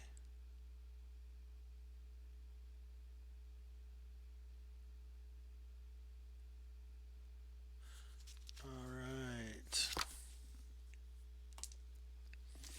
All right, 4. Do you want to make a leadership check? So you didn't succeed in your efforts for the major exploit, so you can't lock him down, but I'll still let you make a leadership check. If you don't have a leadership, just charisma. I do have leadership. Leadership. Nice, everyone has leadership. You guys are a bunch of leaders. I think that's part of the fighter. If you're Okay, a fighter, you have to have well, that makes sense. leadership. So that's a success. All right, so he made it by 9, and you made it by 1. So he is going to continue on. So he's got blood dripping down the side of his arm, and it's their turn, correct? It is their turn. Yes. All right. So what does stagger do? Does that give you penalty? No, it just tells you that he's basically at half, but some things are affected. Like you do certain things when things are staggered or whatever, but nothing specific like that. Oh, okay. So even though he continues to fight, it looks like the rest of his guys are rushing off.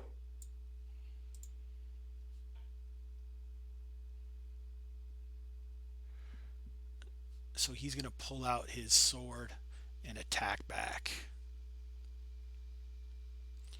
A man of Clan Donegan never surrenders. Apparently he's a badass.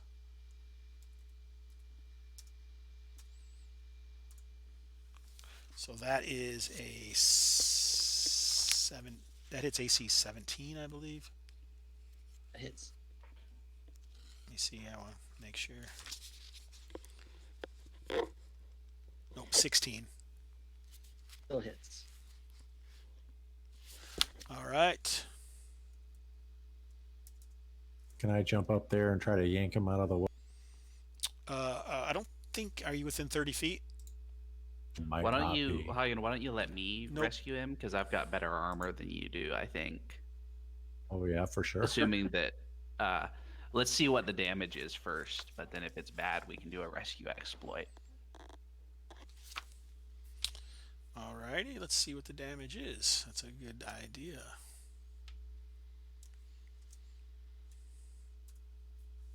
Six points. It won't kill me, but it's more than my. It will take more me below half. All right. Well, then why don't I try a rescue exploit? So because I have the protector fighting style, I automatically succeed at the dex check to get into position. Okay. So I'm gonna move up to here and just interpose my shield at the last second to try to stop it. So here's the luck check. Nice. That's a success. That's nice. Cling. He goes, ah, you bastards. I'll kill the both of you then. Initiative. So remember to lower your luck by 1. Yep.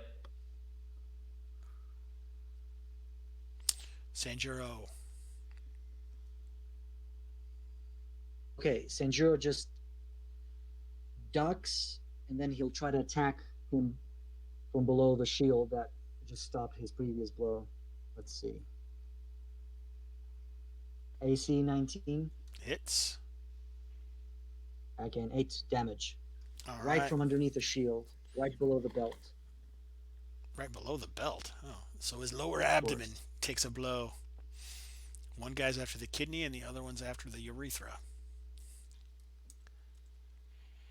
Takes 8 points, you said? He is not Yes. dead. Hagen.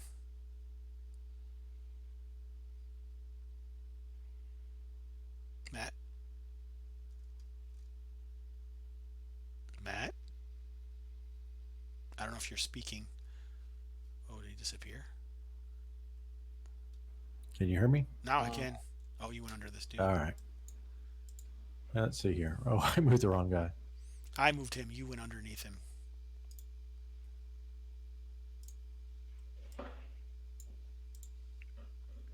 What are you going to do? I think that's 30 feet. Sure. And I cannot attack from there. With your whip, you can. I drop my short sword and draw my whip as a part of the move. If you just drop it, you can, yeah. Okay, I'll drop the short sword and draw the whip, and I will whip them from there. And I'm going to confuse him by saying, "This is for my mother." I'm already confused. I figure that if he might die, it'd be funny for him to die confused.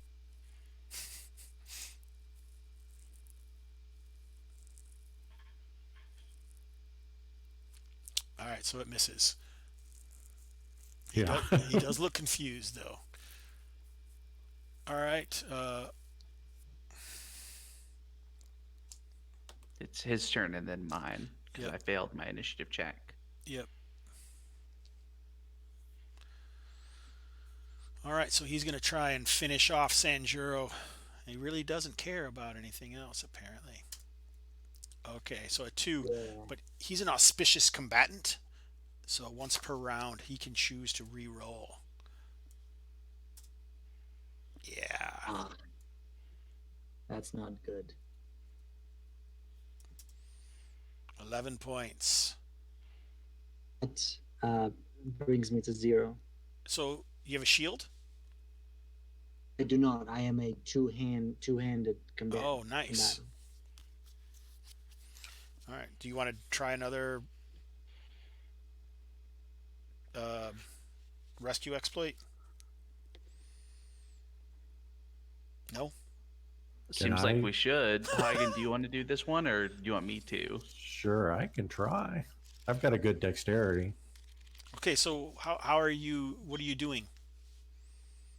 Oh, that thing looks like it's gonna wallop poor Sanjiro. Can I pull Sanjiro, like pull him out of the way? Yeah, you can Fall try to. backwards or something? Sure, I think that works. So make a dex check.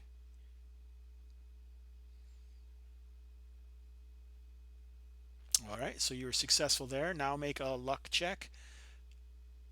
I don't really think that's modified by anything. All right, a failure. Oh no. So you did not get him pulled back. So, Zero drops to 0 hit points. yep, so Sanjiro goes to 0. Now it's Borgar's Now turn. it's now turning upside down. No, Sanjuro, I shall avenge you.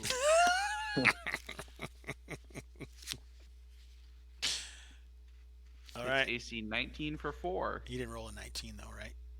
I did not roll a 19. 16. I rolled a 16. All right. Oh, he falls down. All right, let me see this again. Let's do this quickly. 79. Oh no, Sanjuro. Is there anything we can do to save him? Yes, I'm looking at it right now. When a when a monster's hit points fall to 0, it dies. When a PC is reduced to 0 hit points, the adventurer falls unconscious and is either all dead or mostly dead. You don't find out which until someone turns the body over for a closer look. All right. Oh, you know what? We keep forgetting about the reroll pool. That's definitely something that you can make rerolls with. All right, on a failure, if the body cannot be recovered, the adventurer really is dead and gone. Shed a tear, frown as your allies loot the still warm corpse. Mostly dead. So what you need to do, Con check. you make a con check. Yep. Okay. So I'll use my reroll. You don't have. So Oh, make yep. it You again? failed Yep. already. Yep. So Okay. This is it. this is it now. Um, Oh. I succeeded. Barely. On the nose. All right. Okay. So I was now. going to use my bardic inspiration. Oh. Don't you die on me! As I shake. Oh. You see Sanjiro just coughing blood. So as roll a you- as d20. you- A d20. All right. A 4. All right. So you were smacked upside the head, and you have an ear injury. Make a luck con save. Okay. 1 second. Can I use bardic Is inspiration it on that? success?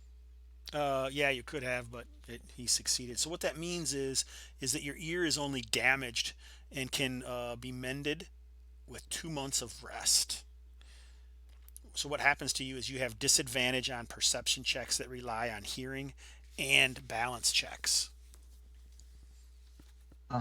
I guess. You guess? Makes sense. Yeah, so he must No, have I mean, it makes sense. I guess.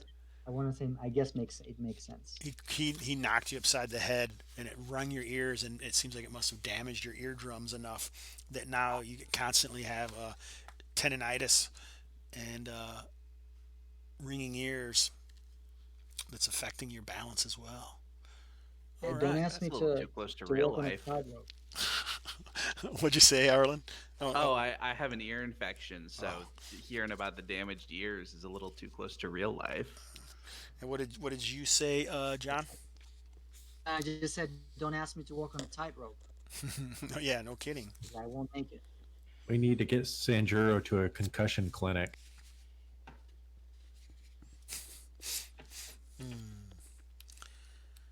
You guys. So now Am I that at Sanjuro's one- okay, let's inspect the goods. All right, Am I at 1 HP? roll a d3. You got 3 HP. All right, so almost all of these goods you can see amongst these other hides and stuff that were in here. It looks like they've obviously been making a camp of this area for some time.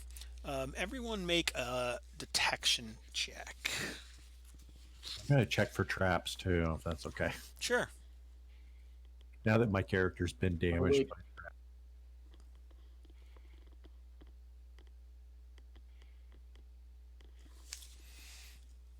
I didn't see what you guys got. Everyone got a success.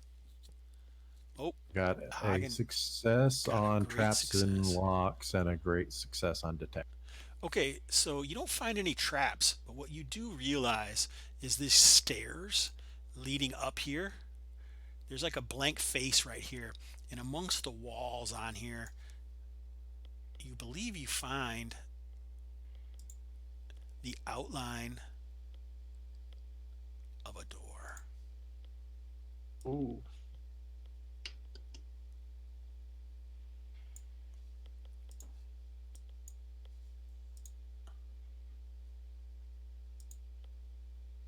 Hello, hello. Why isn't this working? Adventure awaits. All right. So, yeah. So Hey guys, a door. it does look like a secret door that's been placed, and it doesn't look like it's been opened for a very long time. Nothing. Oh, We're definitely not aware of it. 60. this isn't the bandit door. No. It's something else.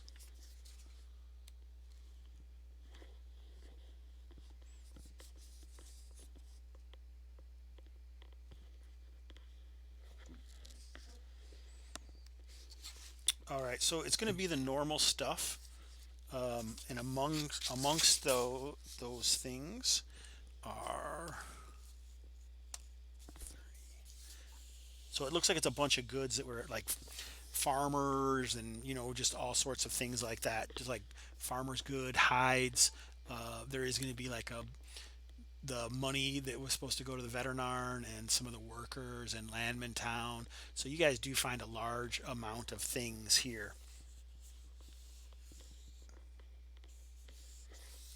And I'm kind of writing them all down right now.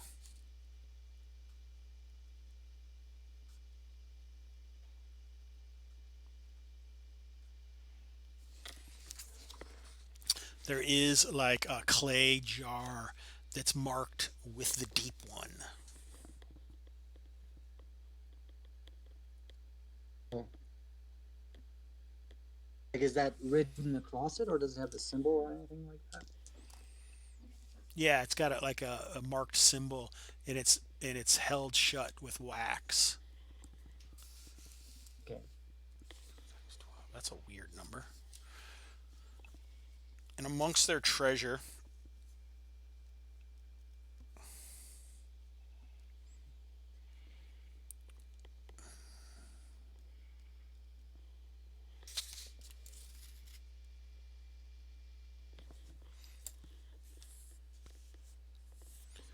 percent. Okay.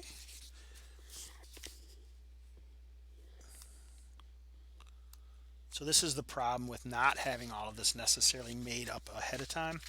There's obviously going to be a little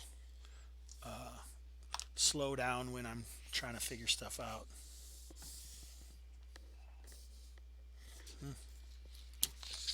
So there's easily there's more than 500 gold pieces worth of goods here, and amongst them is this deep one runed clay jar and a magnetizing glass with a silver crescent moon motif that may be worth as much as the rest. Do you Do say those two items look like they're separate from the rest of the loot, or do they look like they're part of it? They look like maybe it was stashed in Dirge's private stash. Okay.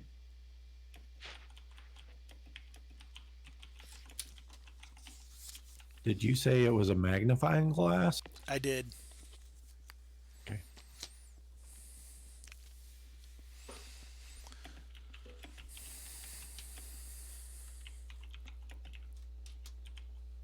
think it may be a good idea to take those two items, the jar and the magnifying glass, and then inform the town to come and pick up the rest of them.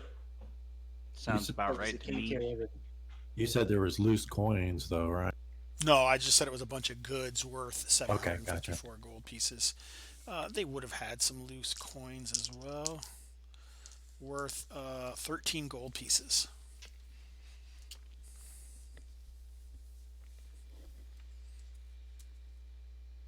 That's 4 each plus 1. So the Vornari worship only one god, and he is known as the Deep One. And as all you guys are Vornari, you recognize that sigil. Do we know what the jar could possibly contain? Would it be Most for any kind of rituals? no, it could be almost anything, but it seems like it's something special and dangerous, marked with something like that. Okay. Well, yeah, I think the suggestion take the jar and the glass um, back to town to Warngard, and then just basically tell the Merchants Guild, the herders and growers people that the rest of their shit is here if they want to get it. Because we're not going to be able to carry all those trade goods, right? Correct. There's Yeah. probably like a cart here that they were probably going to use, and that's probably hidden in that tower, with all the hides and stuff. But there's no bird animal. There's no beasts of burden, so just they must be Yeah. going to be Yeah. carried by No, hand. I think the best thing is to take the valuables and just inform the town that this is where the rest of the stuff is. So you guys are going to head to back to the Vorngard.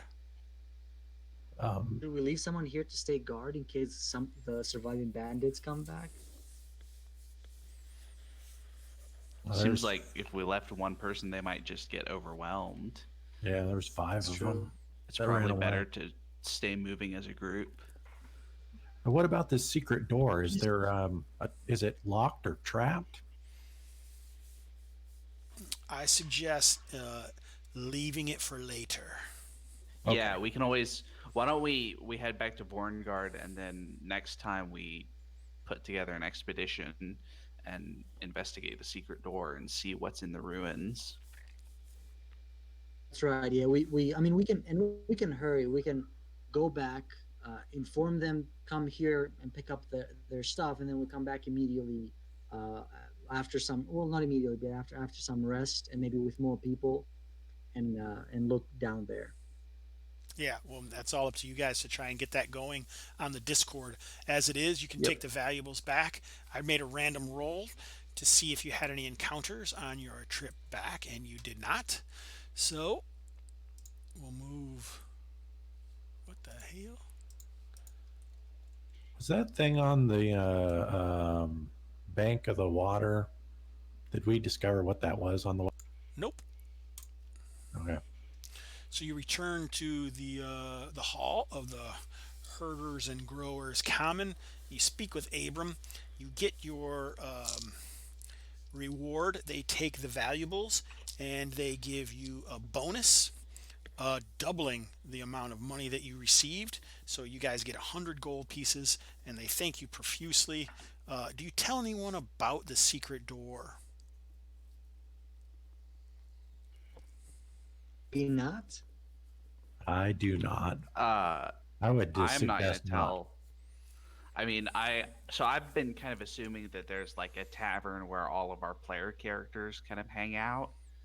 So I might speak to one of the other player characters that I know, but I'm not going to tell the herders and growers about the secret door. Okay. So, like, if you guys want to do anything like that, there's a spot on the muster on the journal that you can make those remarks on there, anything you want other people to know. So, otherwise, you each get one session point, and that's about it. So, I thought I Get changed. Did the big bad guy did they have equipment like stuff that is worth selling? Yeah, well, nothing special, no. Yeah. All right, so I think that was a good session. I had fun for sure. I hope you guys did as well. Yeah. So, like I say, you each get a session point, so just mark that up. And this is where we usually kind of do a wrap up where you can say maybe one good thing and one bad thing, or pimp anything that you guys do in the industry or whatever. So why don't we start with Arlen? Hi, I'm Arlen. Um, no, I thought it was good. It was a good session. Um, it's about what I expected, I guess. I've played with Hobbs a couple times now, so I kind of know what I'm getting into. Oh, good. Um, yeah, get some of that, purple prose descriptiveness and beastman shit. Um, that's That's what what I'm Hobbs' known game for, is all right? about. Uh, no, I have a podcast called Live from Pelham's Wasteland that I do on Anchor. If you want to check that out. Otherwise, join the Audio Dungeon Discord and you can play in this game. That's right. Link below. Invite. Awesome. Mads, anything you wanted to say? Any high points or low points for the game? It was a lot of fun. I have not played low fantasy gaming, and it was very enjoyable. Both you as a DM and the other. Well, you kind of faded out there. I don't know why. Oh, did I fade out? Do you hear me now? Yes, yes. Perfect. Uh, All Awesome. right. I was just saying that thanks for running it. I really enjoyed it. Have not played low fantasy gaming before. That was the first time. Very enjoyable, uh, both as you as a DM and the other players. Awesome. Good to hear, John. Yeah, same. I had a lot of fun. I still can't get that obelisk off my mind. I want to see what that's all about. Nice. He's Uh, way more interested in the obelisk than he is the secret door. I like it. I mean, maybe it's the I don't know, maybe it's the 2001 reference, but it's just got me. That's the only complaint that I have. I want to I want to go back there, but otherwise, I had a lot of fun. Thanks Oh, for running it. that doesn't sound like a complaint. That sounds like an intrigue. Like I almost have to make it Oh, mean something now. Otherwise, what the heck? Awesome. So yeah, I had a good time. It's cool. I didn't really know you guys that well, and I put out some feelers because I'm trying to get more people to play this game. So I really appreciate you guys doing so. I think I really liked you guys are willing to go out there and do your rescues. I was surprised that Arlen was like, "No, you try it. You try and rescue a Matt," and then he couldn't, and so then his character actually was very close to expiring there. So that was pretty cool. Other than that, I guess I should say thanks for joining us through this little trip down Mr. Hobbs's Gamerhood. I do have a podcast called Hobbs and Friends. I actually have this Twitch channel. We're working on some emotes for subscribers, so I'm going to have some unique emotes by the great artist Craig Brasco. You can check out his work at craigbrasco.com. Otherwise, all the other stuff I do is just down here below. And I guess thanks for joining us. If anyone has any last words, say them now. Otherwise, we are Diddy Mao. Diddy Mao.